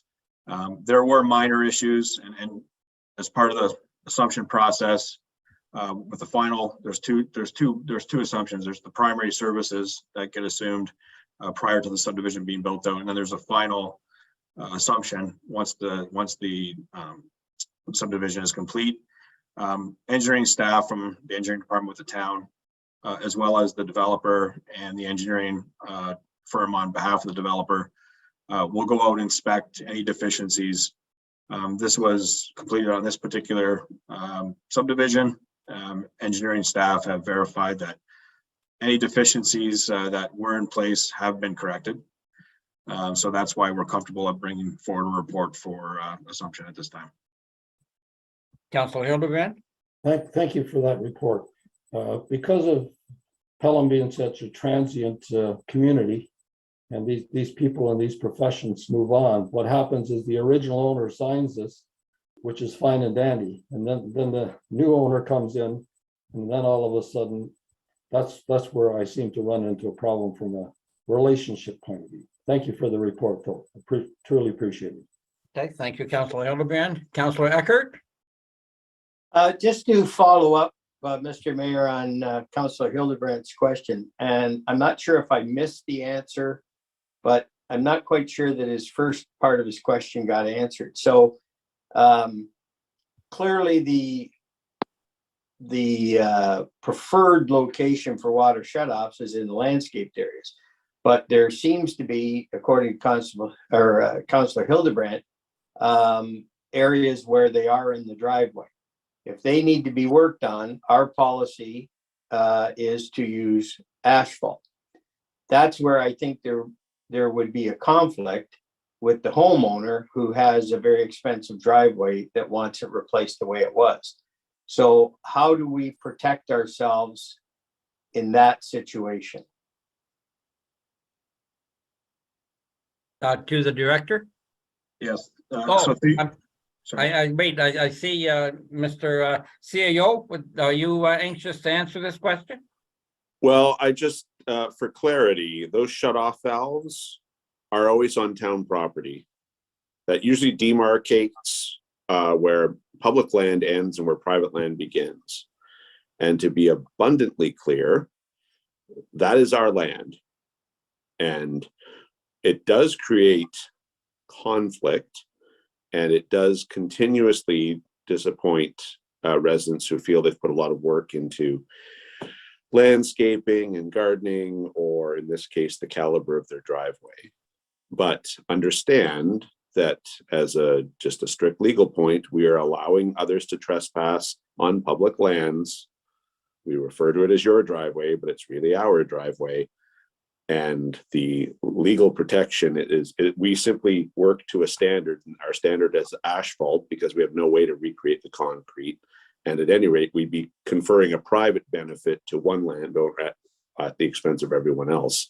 So as a practical matter, where those occur within, in this case, we're talking about nice driveways, but even if they occur within what people consider to be their front lawn, that's in fact the town's lawn, right? Whether you've planted begonias there or not, right? That is within the ambit, that is typically the end of the ambit of the road allowance. And so we have that capacity, and realistically, I know of no municipality in this country that does better than asphalt when it does the repair. It is eternally a complaint everywhere I've ever, not just where I've worked, everywhere I've lived, which is more than a half dozen municipalities. And I'm not sure that Pelham is going to invent a different or better outcome, but that is why we are allowed to enter onto that area, address the water shut-off valve, make the repairs we can, because we're not actually entering on the private land. Those are supposed to demarcate the end of our property. Thank you, Mr. CAO. To Councillor Eckert. Yes, I appreciate that answer, and I know that. And probably everyone on this call knows that. My concern is there a process that is, because I know of people that have no concept of the fact that part of their front lawn or part of their driveway is actually on town property. So is that sort of a thing that people should be aware of that? Or do we, in these developments, when these subdivisions are built, is that clearly spelled out to people? You'd have to imagine the marketing campaign. That's ours, not yours. Don't care about what it looks like. I mean, I don't have any way to tell you what percentage of homeowners are aware of that. I know I've been, because I work in the municipal field. That's not average or normal or par for the course. I take your point, Councillor Eckhart. If council has any specific direction, we're always happy to take it. But this is just one of those things that, in the same way that sort of no one really teaches you how to do taxes, and just all of a sudden one day you're supposed to know how to do taxes. The shut-off water valves are constantly if they're in driveways, people run them over. They trip on them. They bang them with whatever, and we end up fixing them. And if we do a repair, if we have to remove concrete, and then what we have to replace it with is asphalt, right? This cold patch, and it never looks the same again. But importantly, you have clean, fresh, abundant water. And aren't we lucky to live in a place where you have essentially unlimited, clean, fresh, abundant water? That's the win. Thank you very much. No more questions, Mr. Mayor. Okay, thank you, Councillor. Councillor Kerr. I guess to follow up of, do they know or don't they know? I guess ignorance of the law or ignorance of legality does not allow you to supersede what is legality. Coming back, if you don't realize where your lot lines are, where your survey lines are, that behooves the owner to understand that. I will kind of leave it at that. Just to say, oh, I didn't know. Well, sometimes you need to know. I'm sure that if the water shut off didn't work correctly, the homeowner would be absolutely in demand that the town fix it as fast as possible. Not the converse where the town would say, well, no, it's a water shut off on your property, you fix it. I mean, you can't have it both ways. Okay, thank you, Counselor. Counselor Nesnick. Yes, through you, Mr. Mayor, a question for Mr. Marr. So is there an option for the homeowner to say, thank you so much for coming and fixing my, I don't want you to put in the asphalt, I'll repair the driveway topping at my expense? Thank you, Counselor. I was about to ask that same question myself. To the Director of Public Works, Mr. Marr.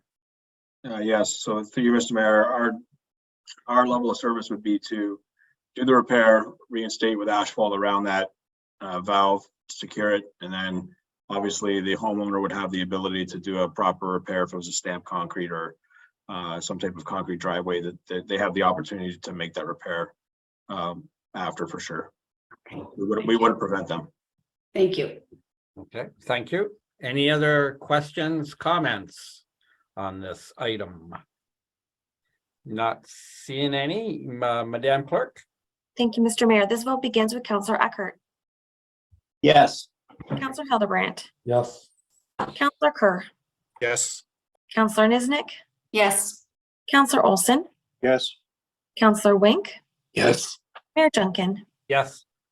Thank you, Mr. Mayor. That carries.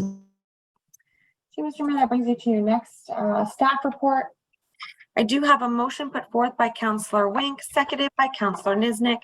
Be it resolved that council receive report 2023-0033 Corporate Services Final 2023 Capital Budget for information, and that council approve the final changes to the 2023 draft capital budget as presented within the report, being 1, the Ontario Community Infrastructure Fund, OCIF, grant allocation for 2023 has been reduced by $147,676 from 2022. Therefore, the capital project RD 0923 will be funded $836,829 from OCIF grant and $147,676 from the Roads Reserve. 2, FAC 05-23 library design will be reduced from $300,000 to $200,000 as per the estimates from Petrov Partnerships Architects. This includes a 25% contingency as recommended by the Director of Public Works. 3, PRK 0623 shade sales will be reduced from $50,000 to $0 since the Rotary Club is able to fund this through the grant it received for the arches. 4, RD 2023 Wellington Heights School Crossing increased from $30,000 to $50,000 as requested by Council.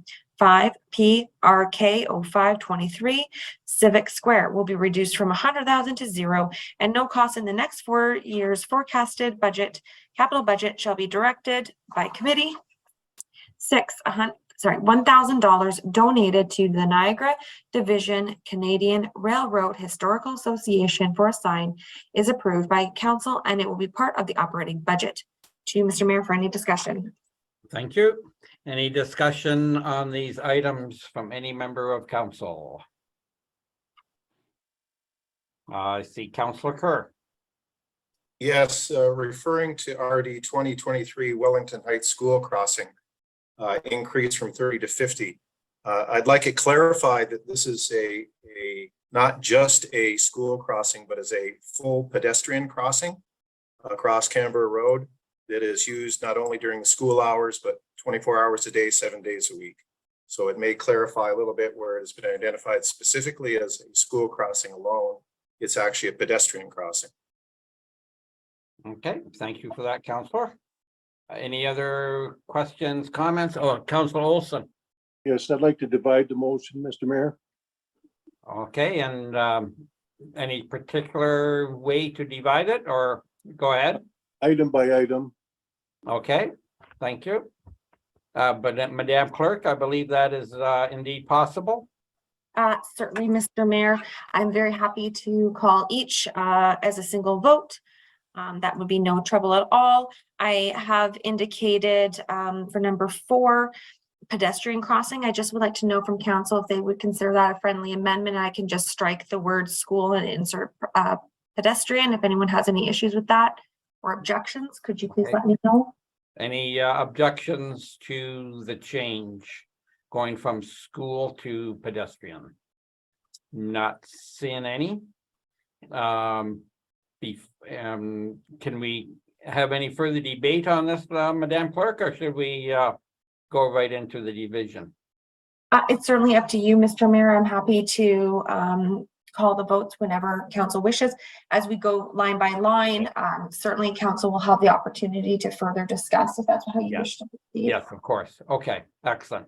Okay, so then before we go any further, any other questions? If not, as the clerk calls out each item, we will indeed have the chance to debate that particular item.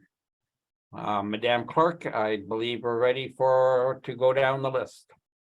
Thank you, Mr. Mayor. Just for clarity, I'll be using the same mover and seconder for all of the votes. So that would be with Councillor Wink moving and with Councillor Niznik seconding. The first paragraph would be it resolved that council receive report 2023-0033 corporate services final 2023 capital budget for information. To you, Mr. Mayor, for any discussion. Okay, this is accepting the capital budget for information purposes. Any discussion on this? Not seeing any, Madam Clerk?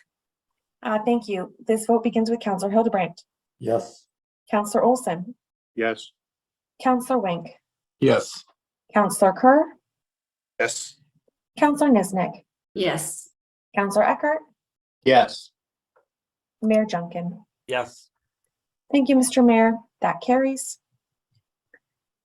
Mr. Mayor, we're going to move on to the next item, which is, and that council approve the final changes to the 2023 draft capital budget as presented within this report being, and then we'll do each of the individual numbers separately, Mr. Mayor. Okay, thank you. The first number is for 1, and this is with the Ontario Community Infrastructure Fund OSIF grant allocations for 2023 has been reduced by $147,676 from 2022.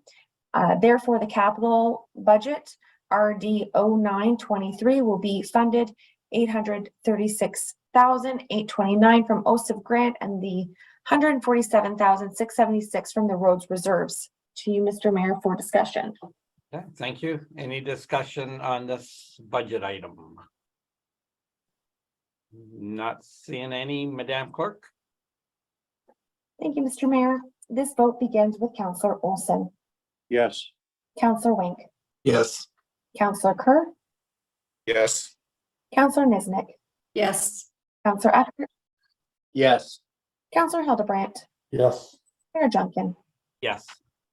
Thank you, Mr. Mayor. That carries. Mr. Mayor, we'll go on to a number 2. So this motion would be, and that council approve the final changes to the 2023 draft capital budget as presented within the report being 2, FAC 05-23 library design will be reduced from $300,000 to $200,000 per the estimates from Petroff Partnership Architects. This includes a 25% contingency as recommended by the Director of Public Works. To you, Mr. Mayor, for discussion. Thank you. Any discussion, questions on this particular item? Not seeing any, Madam Clerk? Thank you. The vote begins with Councillor Wink. Yes. Councillor Kerr. Yes. Councillor Niznik. Yes. Councillor Eckert. Yes. Councillor Hildebrandt. Yes. Councillor Olson. Yes. Mayor Junkin. Yes. Thank you, Mr. Mayor. That carries. Mr. Mayor, that brings us to paragraph number 3. And that would be, and that council approve the final changes to the 2023 draft capital budget as presented within the report being 3, PRK 0623 Sage Shales, which will be reduced from $50,000 to 0 since the Rotary Club is able to fund this through the grant it received through the Arches. To you, Mr. Mayor, for any discussion. Okay, any further discussion on this item? Not seen any, Madam Clerk? Thank you. The vote begins with Counselor Kerr, Yes. Counselor Niznik, Yes. Counselor Eckhart, Yes. Counselor Hildebrandt, yes, Counselor Olson, yes, Counselor Wink, Yes. Mayor Junkin. Yes. Thank you, Mr. Mayor. That carries. To Mr. Mayor, that's going to bring us to paragraph number 4.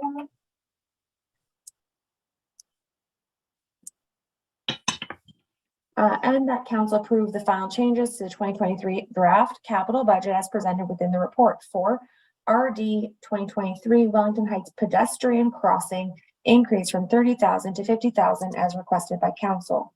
To you, Mr. Mayor, for discussion. Thank you. Any discussion by council members on this item? I see Counselor Olson. yes, thank you, Mr. Mayor. We had a report tonight at 8.3.2, which was the warrant study on a crossing at Pancake Lane and Cherry Avenue. And I'm wondering why we shouldn't ask for the same type of thing, because it was informational for me to learn how a study was done. And I think this should apply to that as well. So I was wondering if we could red circle this. I'd ask the treasurer if that could be red circled and for future consideration pending the results of a warrant study. To the treasurer. Mr. Mayor, yes, we can. Good, thank you. Okay, thank you. Counselor Kerr. Through you, Mr. Mayor, a warrant study was done for school crossings, which was done on Pancake Lane. This was not done as a pedestrian crossing measurement. This had been done in 2019 on a single day on a very limited scope. The similar one was done on Pancake Lane, if you read the numbers in the studies. So to be considered a full pedestrian crossing study as a comparable is not really the same thing. I think there is opportunity here that for a marginal increase in funding, that the potential to improve the crossing and enhance the safety factor of that crossing is there. It may not come in at the $50,000 factor. And in fact, any underspend may result in a return to the capital budget. So personally, I'm not looking at red circling this. I would prefer that it go forward. Otherwise, we needlessly delay the development of the enhanced safety, which I remember during the election campaign that there was a move by a number of people that were running for council that they said, surely the town can come up with enough money to enhance the crossing. So moving this as a deferral, all this does is push it and kick it further down the road. So I'm not into deferral. I'd rather vote in favor of this increase as it stands. Okay, thank you, Counselor. A question to Director of Public Works, Jason Moore. Sir, when they install these crosswalks, do they do it, in fact, during the winter months, or would it be waited and be installed later on in the spring, summertime, giving us time to gather more data?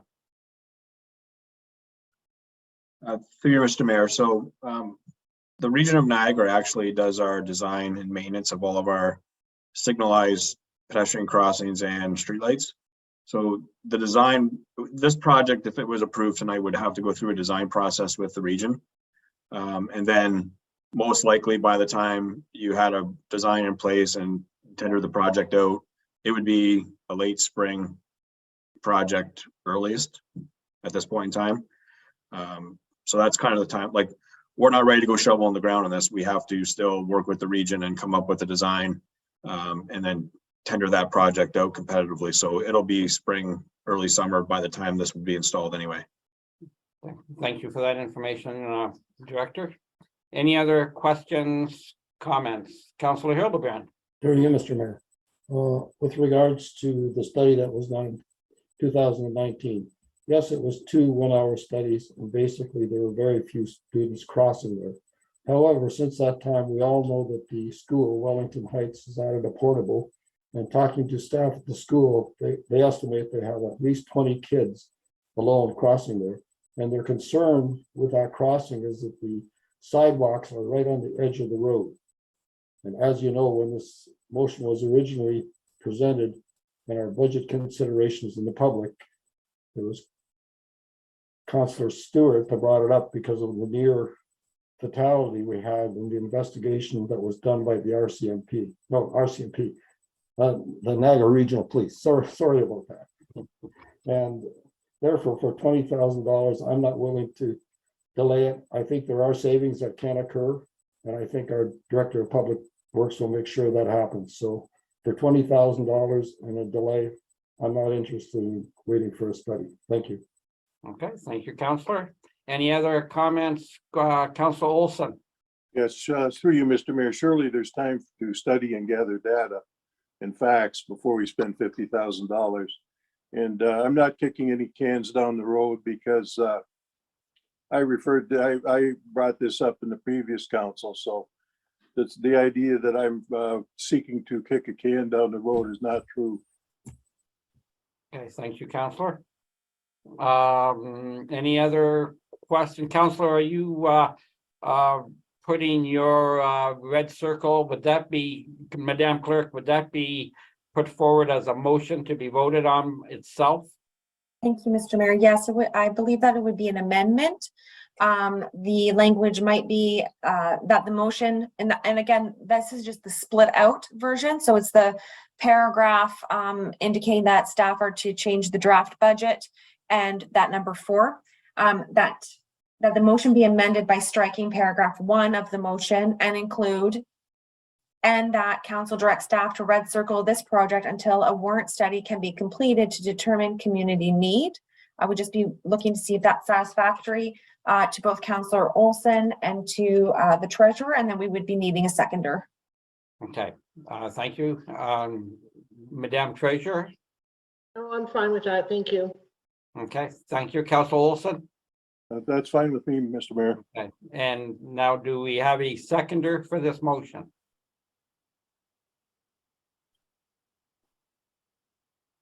And if I wanted to second it, Madam Clerk, which I do, I would have to step down, correct? That would be correct, Mr. Mayor, and the Deputy Mayor Wink, would have to preside over this portion. Then let's, I would like to second this motion. So can we do that, please? Yes, thank you. I've included Mr. Mayor as the seconder. Mr. Deputy Mayor Wink, you will be presiding over this motion now. Okay, so we do have a motion on the floor. Any further comments from councillors? So if I could, Deputy Mayor, I would like to comment on this. Yep. Thank you. So obviously I will second this report or the motion, I'm sorry. Again, just because I can't spend this kind of money.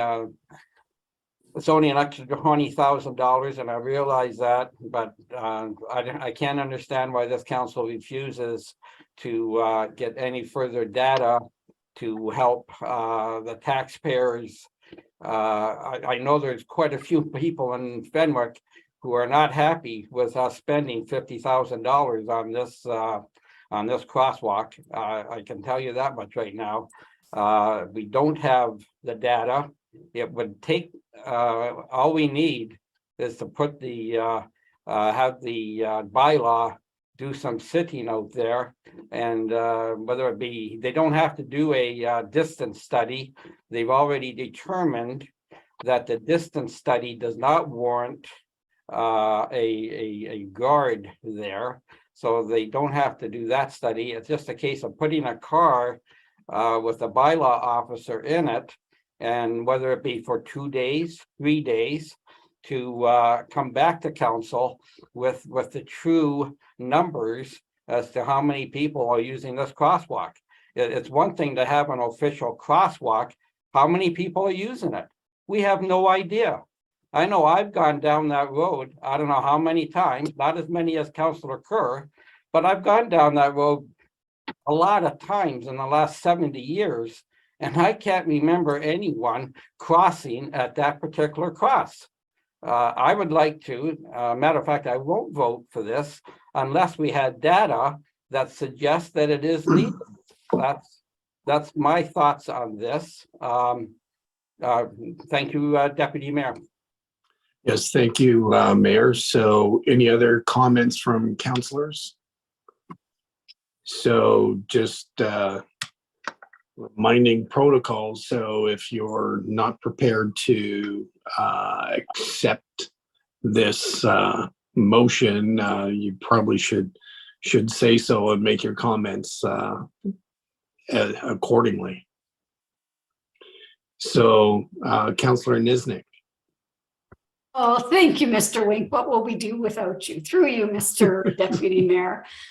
So my comment is yes, that I would like to see this proceed. I was under the understanding that a report had been done and a warrant study had been done earlier, that a crossing signal of some sort, an awareness signal was warranted. And I think during our discussions for the capital budget, it was really Councillor Kerr's idea that, you know what, if we're going to make a crossing, let's make a crossing so that it is evident and visual and well seen. So I will not be supporting the amendment to red circle it. Thank you. Thank you, Councillor. Councillor Kerr. Yes, I would not support Councillor Olson's amendment. Having been a student, being 65 years old and a student at that particular school, and actually have used that crosswalk on many occasions. And when I was a younger student, believe it or not, I was a crossing guard at that particular location. And my other part is coming back to being on that road on a regular basis every day as a pedestrian, not as a person behind the wheel of a vehicle, but I've done that as well.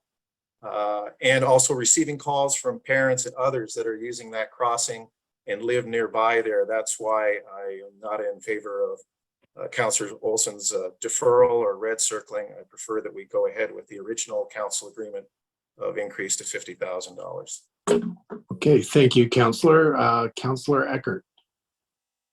Thank you, Mr. Deputy Mayor. I'm kind of bewildered as well, and it's my fault that like Councillor Nizlik, I thought that there would have been this study done already. So I apologize for not knowing that. I'm kind of in a quandary here because I have publicly for many years criticized the massive crosswalk at the end of Pancake Lane at South Pelham, which I don't know what it costs to put that thing in, but I travel down that way many times, and the lack of use of that crosswalk for the amount that it costs, and you see the people walk up there and they don't even push the button, they just wait for the traffic to clear and cross over because they do it quicker that way than if they push the button and wait. So I'm surprised there wasn't a study done, and so I would be supporting doing the warrant study on this. Thank you. Thank you. Councillor Hildebrand. Through you, Mr. Deputy Mayor, I will not be supporting the motion. I've talked to the staff at the school. They definitely need something done. And they virtually told us that not only does the school got about 20 kids crossing, but it also is a pedestrian crosswalk, but they estimate their enrollment is going to increase at that school. So if we don't do much now, we're going to do much later.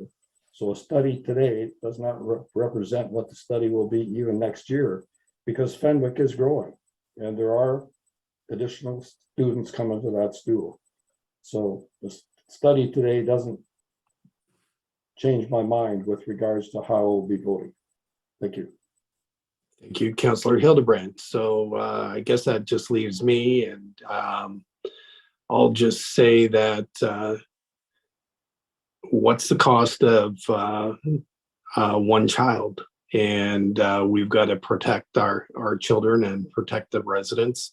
And I think we're spending a lot of time on this. I trust the Public Works Department that they'll keep the costs down as much as possible. If we don't spend the money, it will go back into reserves. So I will not be supporting the motion. So any further comments? Seeing none, to the clerk. Thank you, Mr. Deputy Mayor. The vote begins with Counselor Niznik. I think no, Counselor Eckert. not in favor of red circling. Is that what I'm voting for? That's correct. Correct. Thank You're you. correct. Thank you. Counselor Eckert. Yes. Counselor Junkin. Yes. Counselor Hildebrandt. No, Counselor Olson. Yes. Counselor Kerr. No. Deputy Mayor Wink. No. Thank you, Mr. Deputy Mayor. That's 4 no's. Therefore, that has been defeated. That brings us back to the original main motion. To you, Mr. Deputy Mayor, for further discussion. So just a point of clarification, now that that motion's been defeated, does the mayor not step back into his chair? I don't know if there will be any other type of amendments. I had envisioned you overseeing that. However, perhaps the CAO has some insights that he thinks procedurally best. Well, actually, I'm happy to report that I think you're both right. I think as a default, Councillor Wink should oversee the end of this one sub issue. Because who knows, someone, including the mayor, could bring yet another motion, whatever that might be.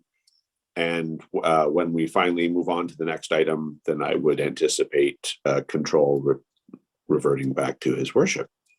So everyone's got good instincts. Thank you, Mr. Cribbs. So based on that, does anyone else have any further comments with respect to this item? Seeing none, I refer to the clerk. Thank you. As you are presiding, Councillor Deputy Mayor Wink, I will be using Councillor Kerr as the mover instead of yourself, and the seconder is Councillor Niznik. And this is the main motion. And the vote here would begin with Counselor Eckert. Yes. Counselor Junkin. No. Counselor Hildebrandt. yes, Counselor Olson. No. Counselor Kerr. Yes. Counselor Niznik. Yes. Deputy Mayor Wink. Yes. Thank you. That does carry. That brings us to paragraph 5. Council, can you just give me one moment to get that vote ready?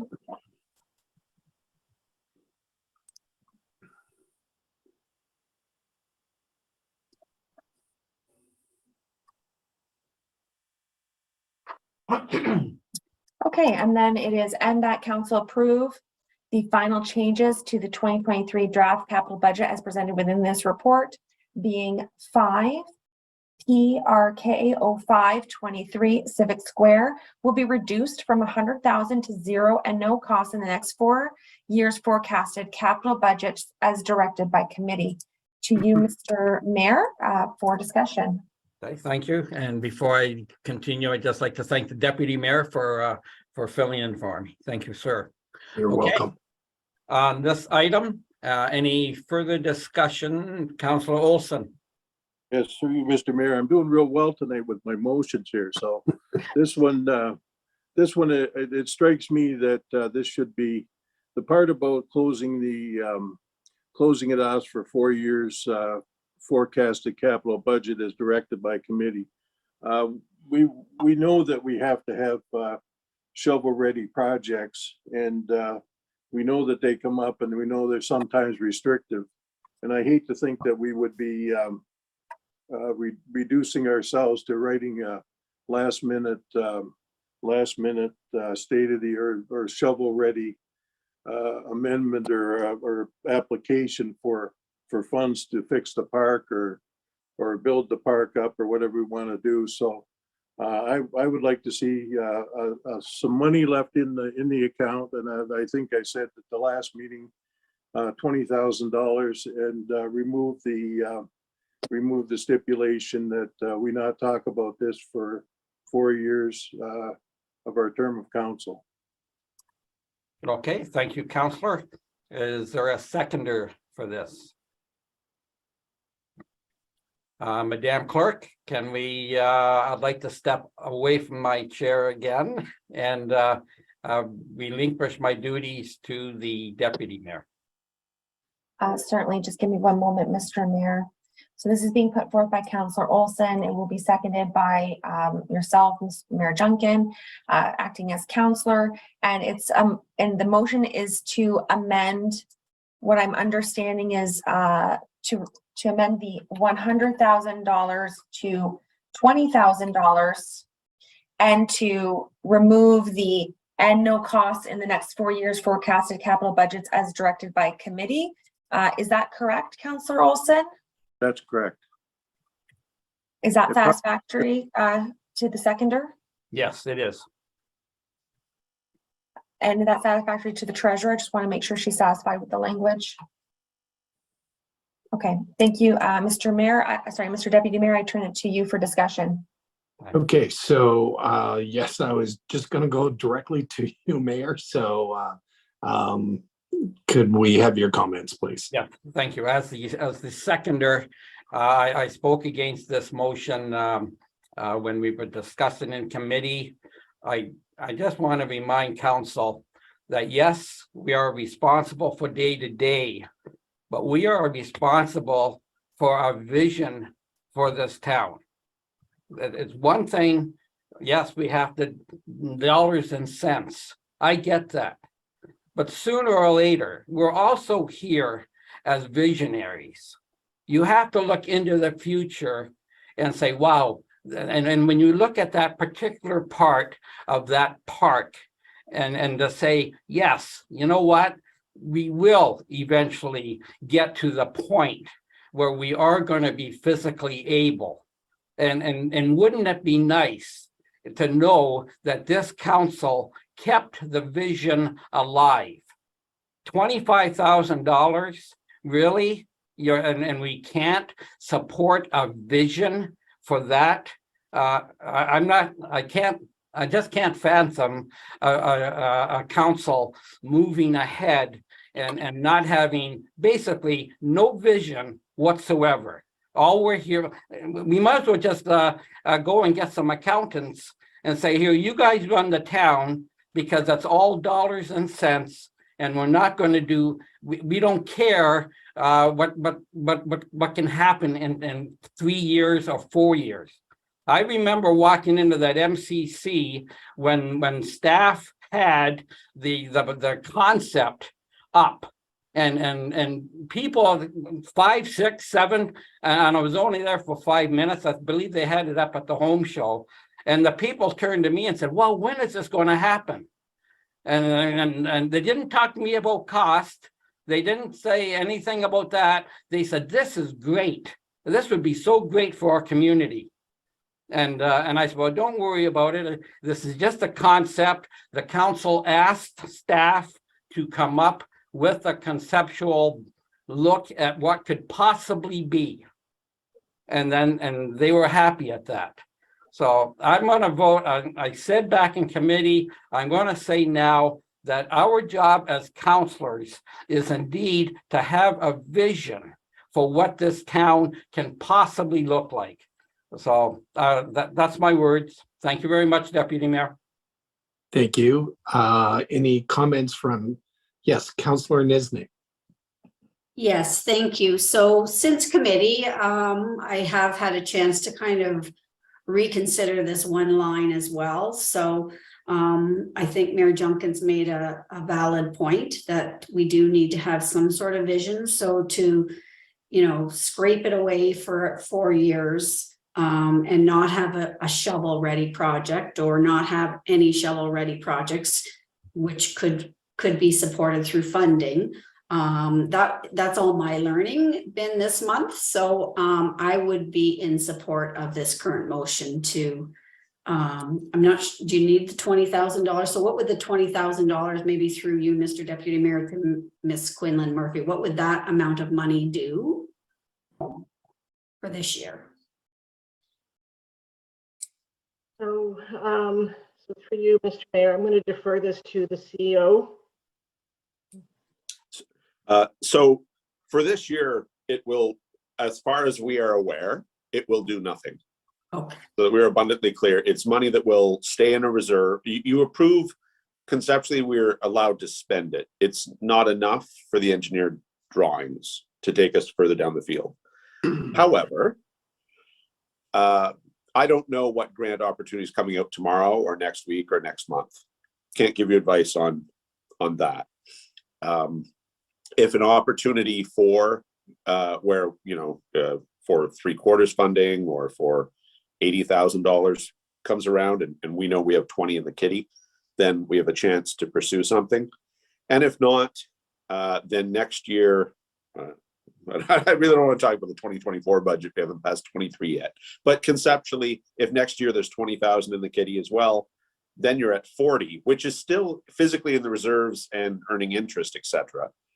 It's still local tax money, you know, it's still owned by the town. But conceptually, there's next year there'd be 40,000, and then maybe there's a grant to go and get the other, what we think is somewhere around 100, you know, to get those plans. So it's really just creating a savings account. And all I can say is you either think that our economy is about to get worse, in which case Canadian political history is that grants go up, or you think it isn't, in which case presumably the town's growth will continue to be relatively robust, and that may well provide the revenues needed to do that work.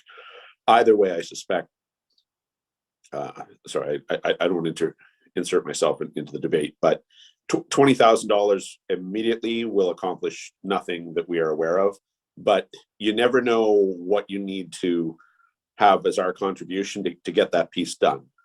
And so it's a start. You're here for 4 years, and maybe it makes a difference in year 3 or 3 months from now. We can't say, but it's the start towards the goals 100 for that, to get that shovel ready, we think. Good. Thank you. Okay, for the thank you. explanation. Thank you. Any other comments, Councillor Niznik? No, that's fine. Thank Okay, you. thank you. So we'll go to Councillor Kerr. I just have a question, and I'm not sure whether it's to do with parliamentary procedure or how this works. This can be put into place, but this topic could be revisited, is it not, with a supermajority of 5 of 7 of council wishing to resurrect the question in the future? Or am I totally wrong on that? Through you, Mr. Deputy Mayor, if I may. So, Councillor Kerr is correct in the sense that if council wishes to pass their budget, you know, and indicate and direct staff to not bring anything back in the next 4 years, perhaps in 2024 or in 2025, council has a change of heart. A councillor may bring a motion forward as a notice of motion. If you were on the, I will say, the winning side of that vote, you voted with the majority, and you've now changed your mind, you can bring in notice of motion for a reconsideration, and you can bring that topic back alive. And yes, you are correct. You would need to have a 2/3 majority vote, which in our case would be 5 in the positive. I look to Mr. Cribbs if he has any other further advice he'd like to bestow upon council.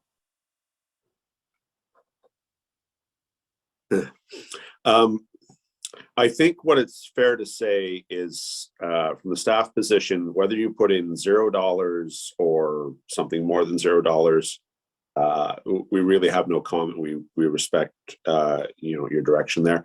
It's really uncommon, though, to pass something to say we're not going to talk about something for 4 years, because it's just putting a limitation on yourselves. You are the only 7 who can pass or endorse anything to begin with.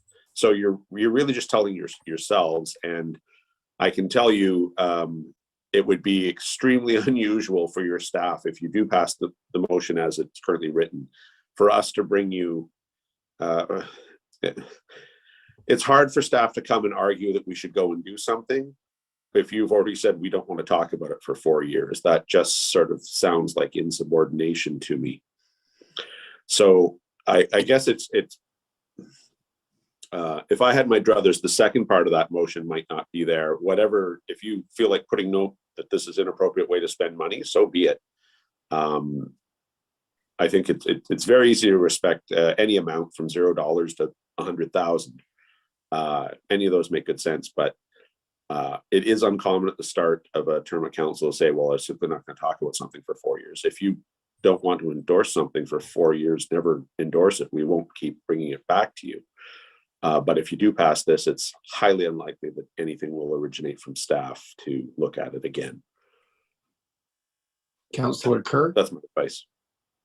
But that doesn't preclude a counselor from bringing it back, does it? It does not. Realistically, though, so again, not trying to sound argumentative, realistically, if a funding opportunity comes along, even if you find out about it in enough time, your only way to do it is by notice of motion. So you realistically need a month to get something on the agenda. And I'm sure Ms. Quinlan Murphy or Ms. Wilford can agree that we've had lots of grant opportunities come our way, and we have 2 weeks. We have 25 days, because they find they've got some money left over and they just like to do, they just give us this opportunity, and it's really just there for shovel-ready projects. You don't get half a year, you get 21 days, 11, like just weird periods of time. I won't pretend to understand entirely how the upper orders of government work. But if it's any of those scenarios, none of you would be able to bring that for council approval in an adequately timely fashion, barring us calling an emergency meeting of council. So it's cumbersome, whereas staff we can force things onto agendas. And so in that sense alone can move faster. Thank you, Mr. Cribbs. Councillor Kerr. But I guess where I'm following up is fundamentally putting $20,000 away right now, which is insufficient to do anything, really wouldn't buy us anything relative to a shovel-ready project in any instance, would it? That's correct, sir. I don't mean to imply that it would. Okay. Yes, thank you. Councillor Hildebrand. Through you, Deputy Mayor. These are the facts that I was given when I was at the MCC and presented with this project. This overall project, if it was designed, was a $4 to $5 million project. The residents that contacted me were very upset that we'd even be considering spending $4 to $5 million on a project like this. For me to authorize even any expenditure in the next little while, knowing what our project line is, I think would not be appropriate. The fact is, in the past, we've been able to get shovel-ready projects done very quickly. And yeah, it may take a month to get it back on the agenda, but I'm willing to take that month. So I will not be approving any motion to change what we have in the presentation for tonight. Thank you. Thank you, Councillor Hildebrand. Any other comments? Yes, Councillor Eckert. Yes, I just will reiterate what I said in committee. This is not a project that I am in favor of. No one I've spoke to has come out to me in favor of it. That's not to say that there aren't people out there that are. I'm not in favor of putting any money into an account in this year's budget. But I'm wrestling with the idea of not considering it for the next 4 years. That's my dilemma. But I guess if enough of us were in favor of it, as Councillor Kerr said, we could always bring it back with a super majority and change it. And if that takes a little bit of time, fine, it takes a little bit of time, but I won't be in favor of this amendment. Thank you for your comments. So I'll make a couple of comments. So to Councillors Olson's suggestion that we need shovel-ready projects. I agree with Councillor. Olson that we do need shovel-ready projects. We're going through a strategic planning session at the end of February, where I am sure that some of the ideas that are going to come forward will require grants and those shovel-ready projects will come out of that strategic planning session. So it's not just this particular one.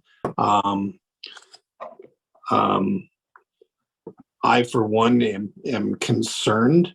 I don't need a legacy for my term on council to be, oh, we passed a project and it sunk us further in the hole.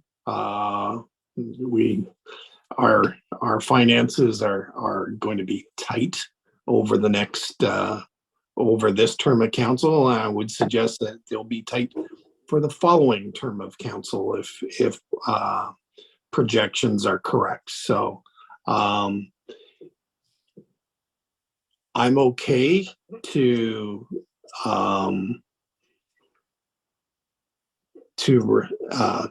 take off the comments about for the next term of council, but make it very clear that you need one heck of a compelling case that to move forward with this civic square. And looking at the forecast of finances, that I don't see that compelling case. So I don't mind dropping for the next 4 years, but I'm voting for reducing this to $100,000 and not putting any money aside for this year. So not sure if anyone wants to rebut those remarks. Councillor Kerr? I think what where we're at, Deputy Mayor, is we need to deal with the existing motion from Councillor Olson and seconded by Mayor Junkin for the 20,000 and the removal of the 4 years first. And then I think that we need to look at if you're suggesting removing no cost for the next 4 years for remove it, that would be a different amendment rather than trying to mix this all up right now. I think we've got one on the floor to deal with, and then we can deal with another one to revise it at that point. That's my suggestion. So thank you. So Councillor Niznik, I saw your hand up. Yes, I was just going to say the same thing as Councillor Kerr, so that makes sense to me. I would be in favor to more. Yes, I'll just leave it at that. Okay. So the motion on the floor then is to Councillor Olson. Did you want to say Yes. something? Yes, thank you, Deputy Mayor. I would be willing to reduce my the number on the motion to 0. Mayor Junkin.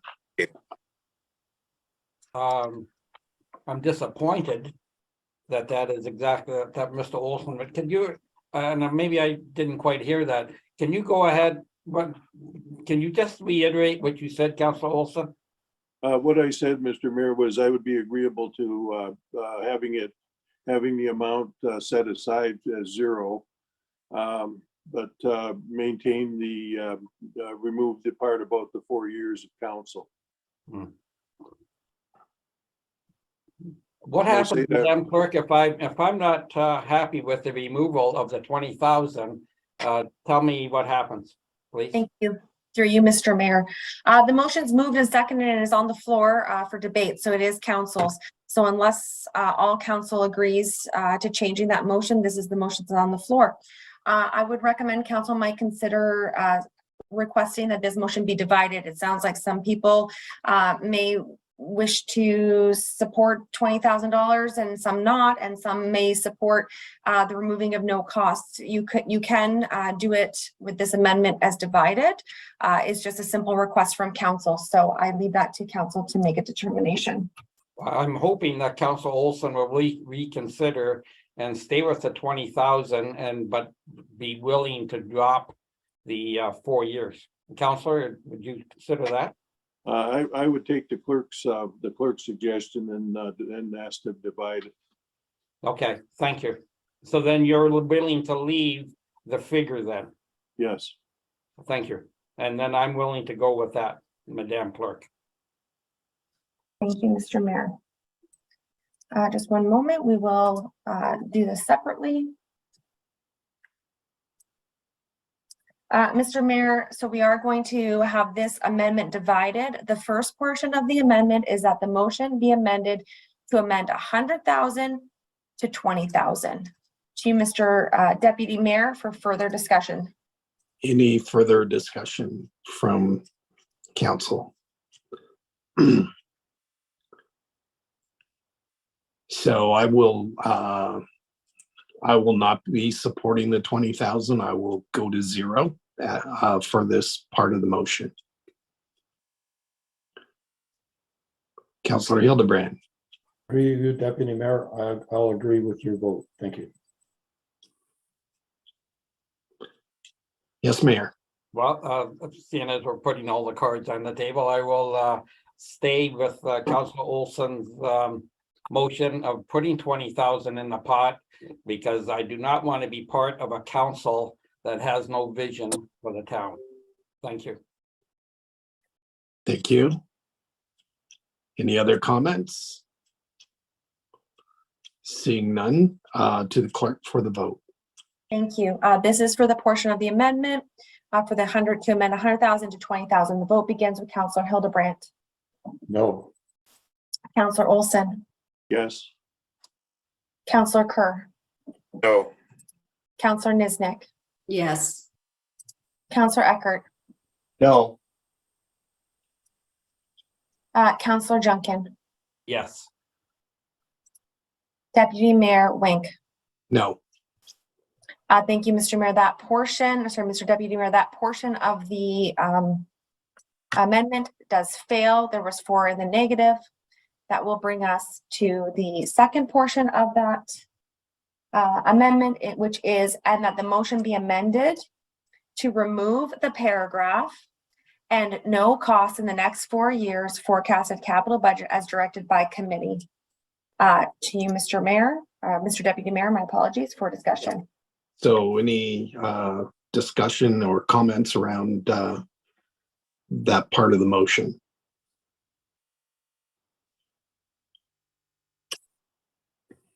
Seeing none, to the clerk. Councilor Olson. Yes. Councilor Kerr. Yes. Councilor Niznik. Yes. Councilor Eckert. Yes. Councilor Hildebrandt. Yes. Councilor Junkin. Yes. Deputy Mayor Wink. Yes. Thank you. That brings us to the main motion as amended now with respect to that item. To you, Mr. Deputy Mayor. So can you please clarify what the main motion is then, please? Yes, thank you. It is. Sorry, one moment.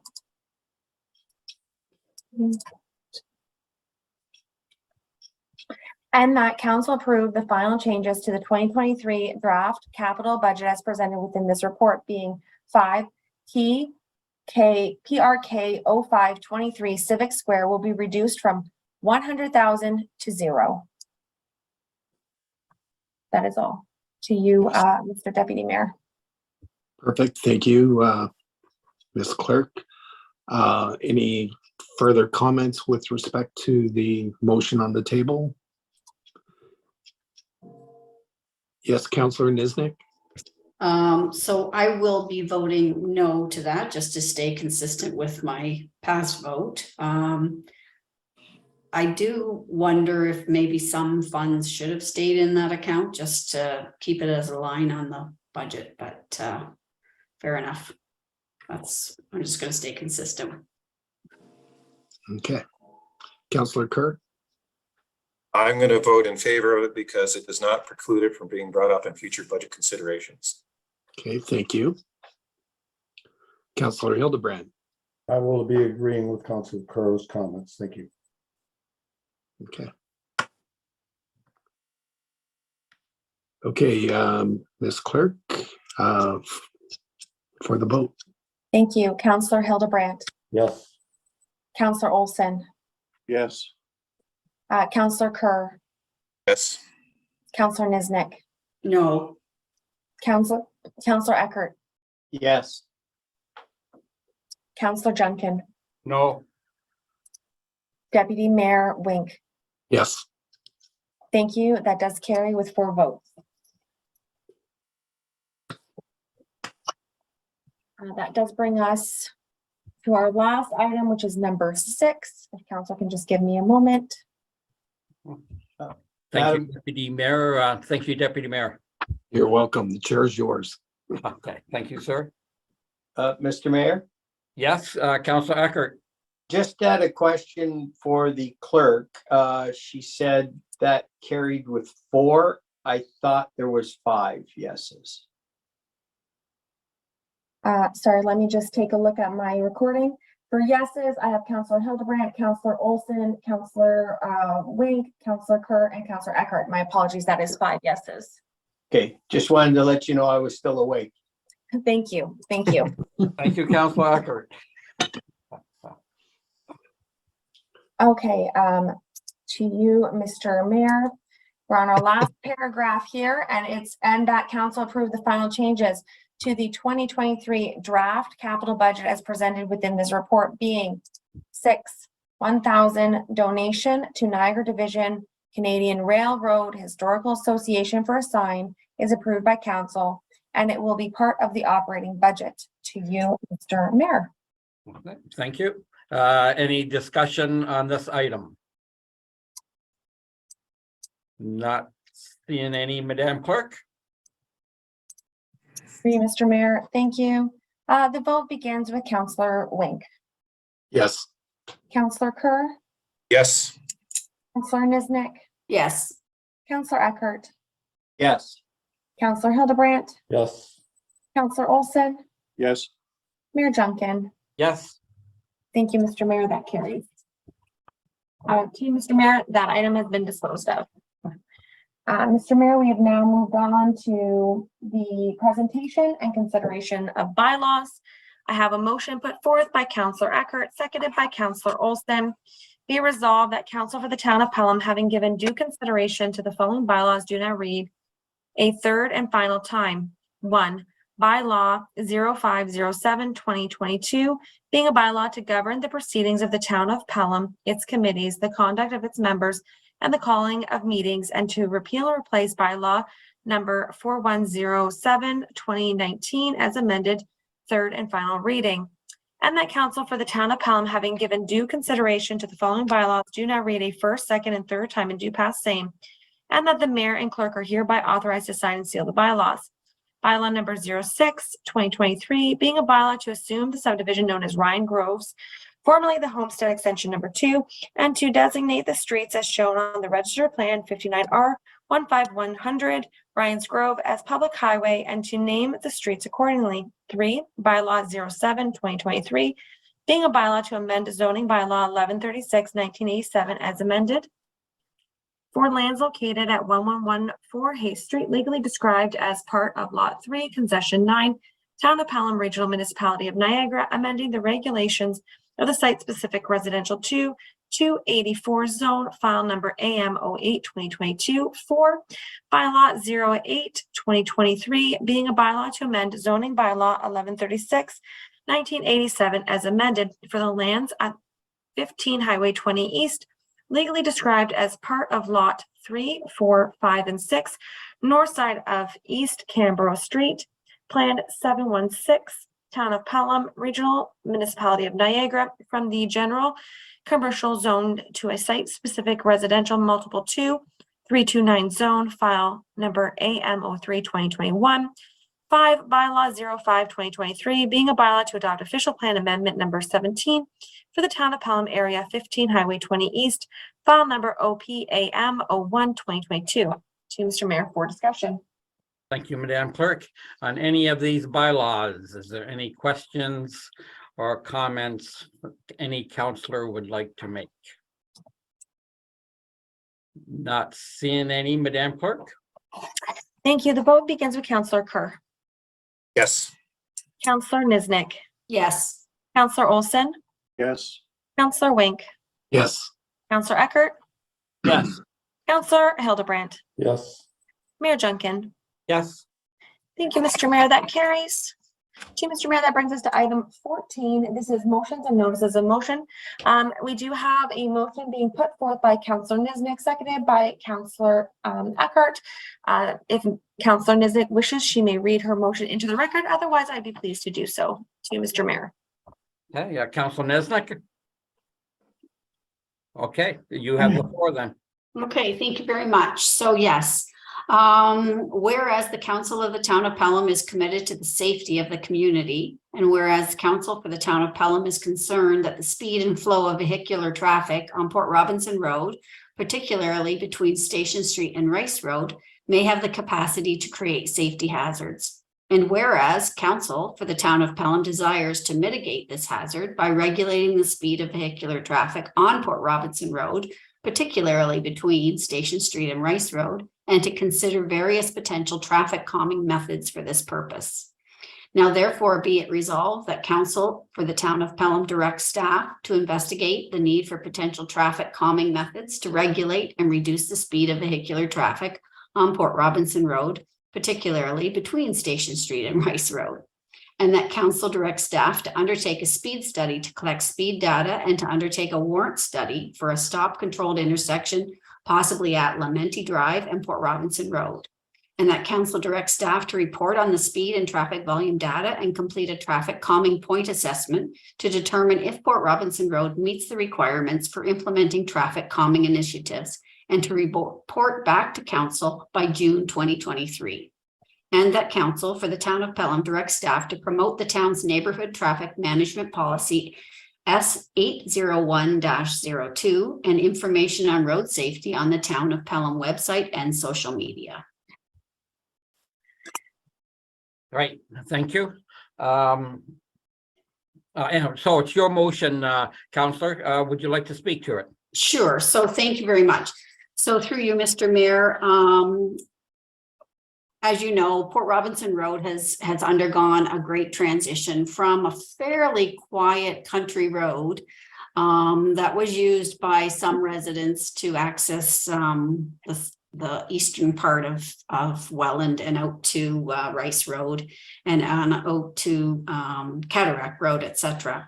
But since the developments have been really growing in that area, as well, when there was construction along Highway 20, I think folks learned that that was an easy passage to continue on west in order to get out of Fonthill.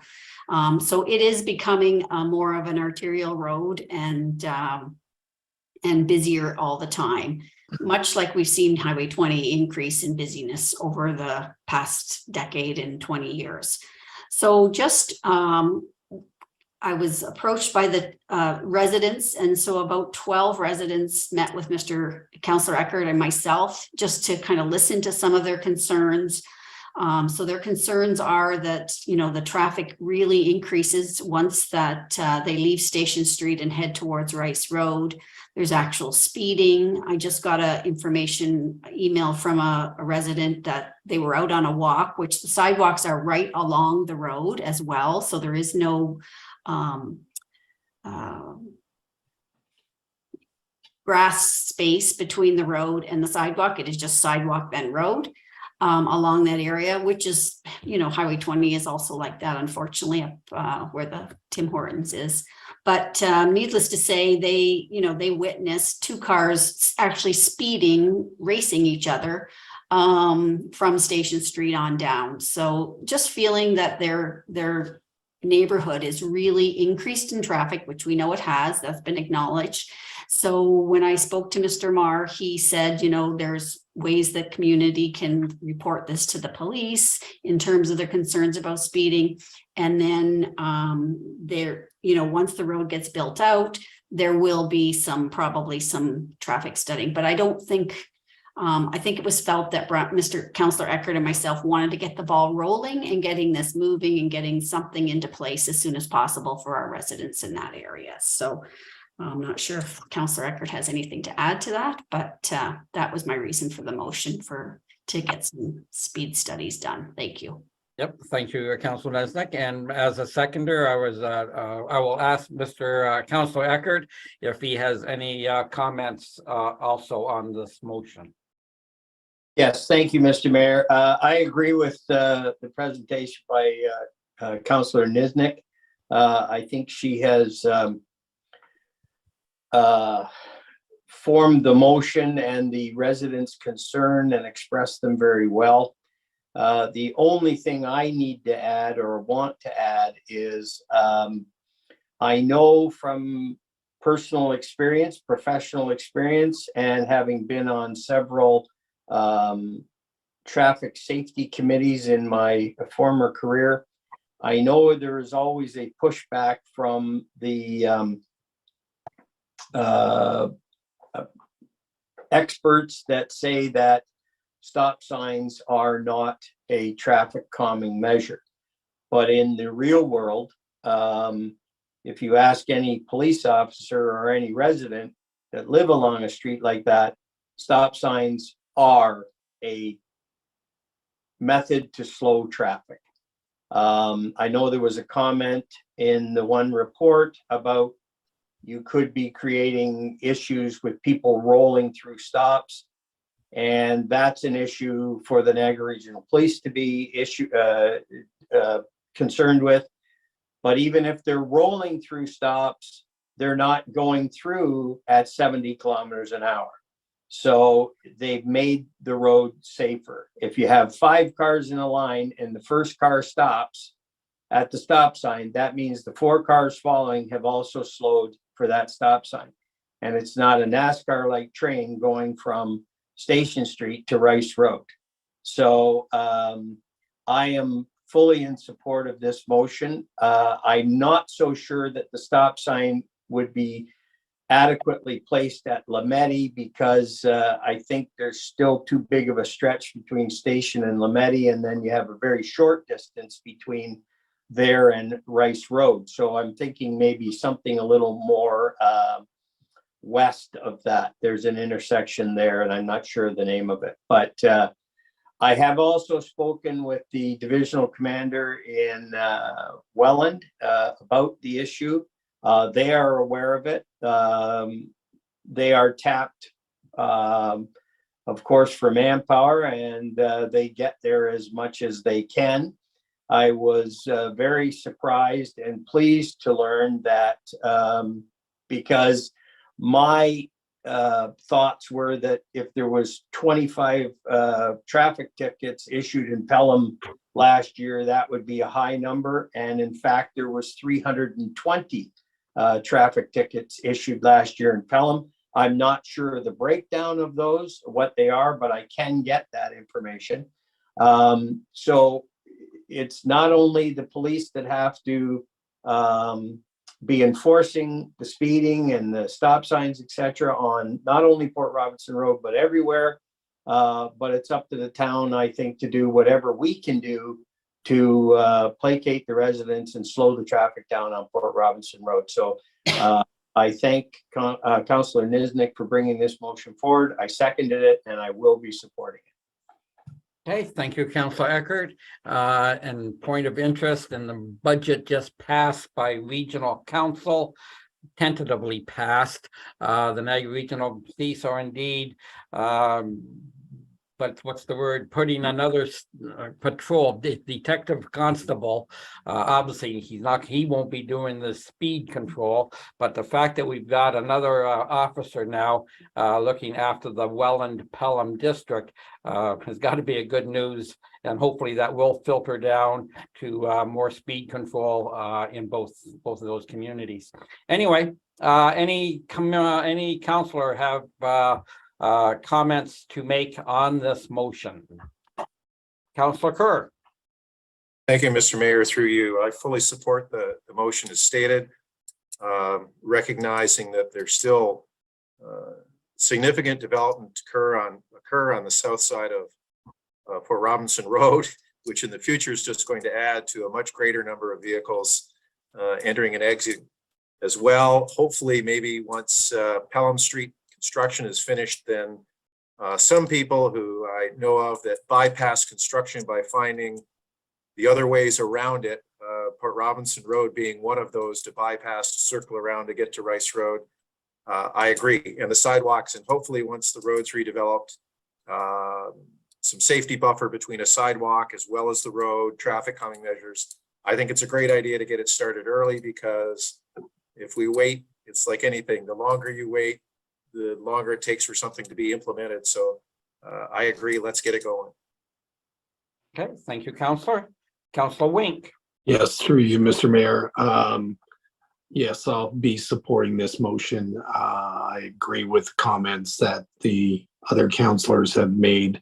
I would suggest that if we did anything at the intersection of Lemeti and Port Robinson, that's a stopgap measure at this point in time, because as you go further west, Klager Avenue is going to bisect Port Robinson Road, and there's going to be far more traffic from the subdivisions from the north and to the west going on that. And again, that might be better because it is a little closer to Station Street. It's a little bit longer run then. So, but yes, we should be doing something at this point in time. Okay, thank you, Councillor. Any other comments? Councillor Hildebrand. Through you, Mr. Mayor, I agree we should be doing something. I've actually been on that road with the deputy police chief in the past, dealing with the same issues in the past. It's no different today than it was then. It has to be addressed. The only question I have is where the locational stop sign should be. I believe there should be one there. It's just where exactly on the street. I'm not sure that Lemeti Drive is the right location. Thank you. Okay, thank you, Councillor. Any other questions, comments on the motion? Not seeing any. Madam Clerk? Thank you. Through Mr. Mayor, the motion vote begins with Councillor Niznik. Oh, Councillor Niznik, you are muted. Sorry, I guess it was, yes. Thank you. Councillor Olson. Yes. Councillor Wink. Yes. Councillor Eckert. Yes. Councillor Hildebrand. Yes. Councillor Kerr. Yes. Mayor Junkin. Yes. Thank you, Mr. Mayor. That carries. To you, Mr. Mayor, that does bring us to our next item on the agenda, which is item number 17. I do have a motion put forth by Councillor Eckert, seconded by Councillor Hildebrand. Be it resolved that the next portion of the meeting be closed to the public in order to consider a matter under section 239(2) of the Municipal Act as follows. B, personal matters about an identifiable individual, including municipal employees, and D, labor relations or employee negotiations. 2 items. This is the consideration of appointments to advisory committees and external boards. To you, Mr. Mayor, for discussion. I see that Mr. CAO wishes to speak. Well, Your Worship, I'm not allowed to bring a point of personal privilege because I'm not a member of this august body. But we did start this meeting at 5:30, and one might think that a bit of a break would be a really good idea before we go in closed. Yeah, actually, I was thinking maybe after we went in close, but if this is the time to do it, then council, let us take 5 minutes before we decide about enclosing. Councillor Wink? So wouldn't we just go into closed? We've got to change the feed anyway, so let's move to go into closed and then we can do our break. Mr. CAO, is that also a way forward? Some of us are lucky enough to be staff and we're just about to log off right now. No. So absolutely, take that vote and watch me voting with my feet. Okay, then, Madam Clerk, I guess we're ready to call the vote. Thank you. The vote begins with Counselor Olson, Yes. Counselor Wink, Yes. Counselor Eckhart, Before Counselor Kerr starts bouncing, I vote yes. Counselor Hildebrandt, Yes. Counselor Kerr, Yes, and see ya. Oh. Counselor Niznik, Yes. Mayor Junkin. Yes. Thank you. That carries. Ms. Lee.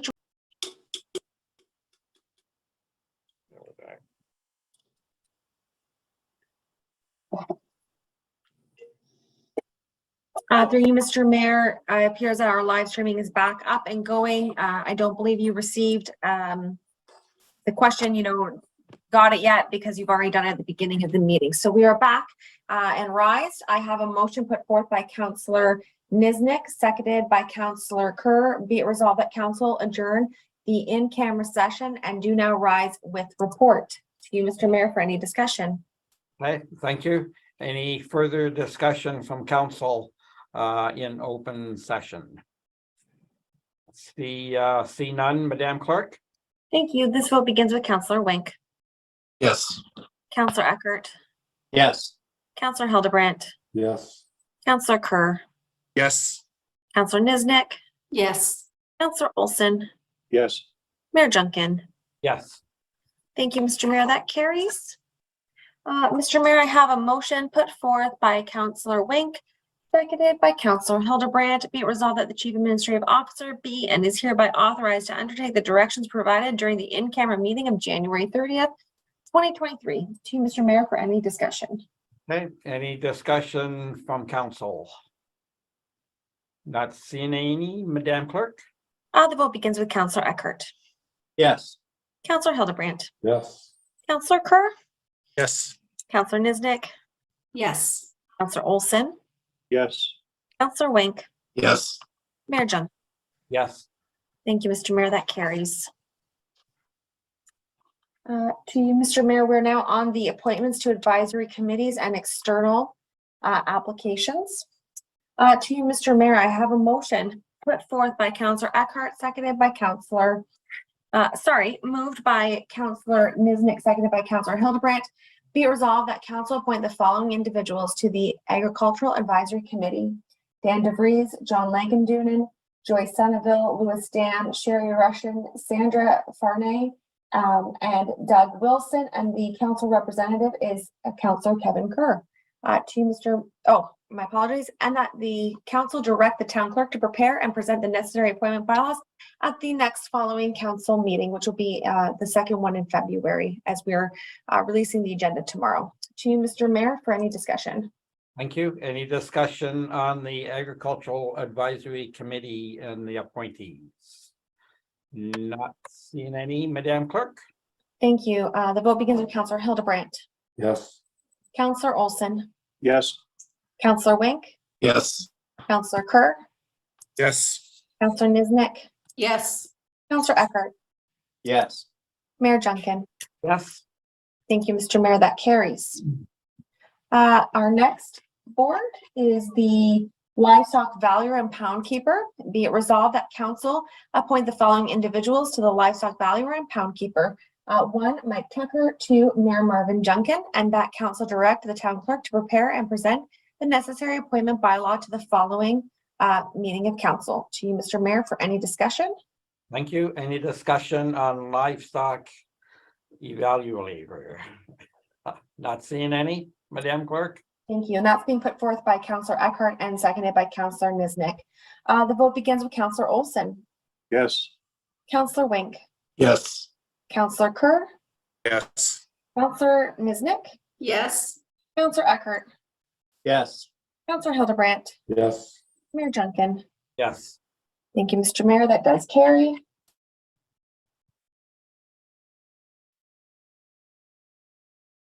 The next for consideration is the Pelham Finance and Audit Committee. I have a motion put forth by Counselor Eckhart, seconded by Counselor Niznik. Be it resolved that the council appoint the following individuals to the Pelham Finance and Audit Advisory Committee. 1, Bill Crum. 2, Carolyn Main. 3, Michael Condon. For the council representatives, it is Counselor Eckhart, Counselor Wink, and Counselor Olson. And that council direct the town clerk to prepare and present the necessary appointment bylaws at the following meeting of council. To you, Mr. Mayor, for any discussion. Thank you. Any discussion on the Finance and Audit Committee appointees? Not seeing any, Madam Clerk? Thank you. The vote begins with Counselor Wink. Yes. Counselor Kerr. Yes. Counselor Niznik. Yes. Counselor Eckhart. Yes. Counselor Hildebrandt. Yes. Counselor Olson. yes, Mayor Junkin. Yes. Thank you, Mr. Mayor. That does carry.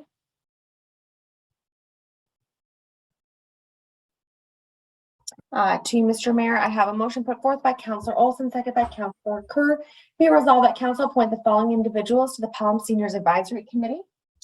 Alan Brown, Anthony Ferreira, Bill McInery, Lynn Reynolds, Patrick O'Hara, Randy Ganarthan, and the council representative is Counselor Niznik. To you, and that council direct the clerk to prepare and present the necessary appointment bylaws at the following council meeting. To you, Mr. Mayor, for any discussion. Thank you. Any discussion on the appointees of this committee? Not seeing any, Madam Clerk?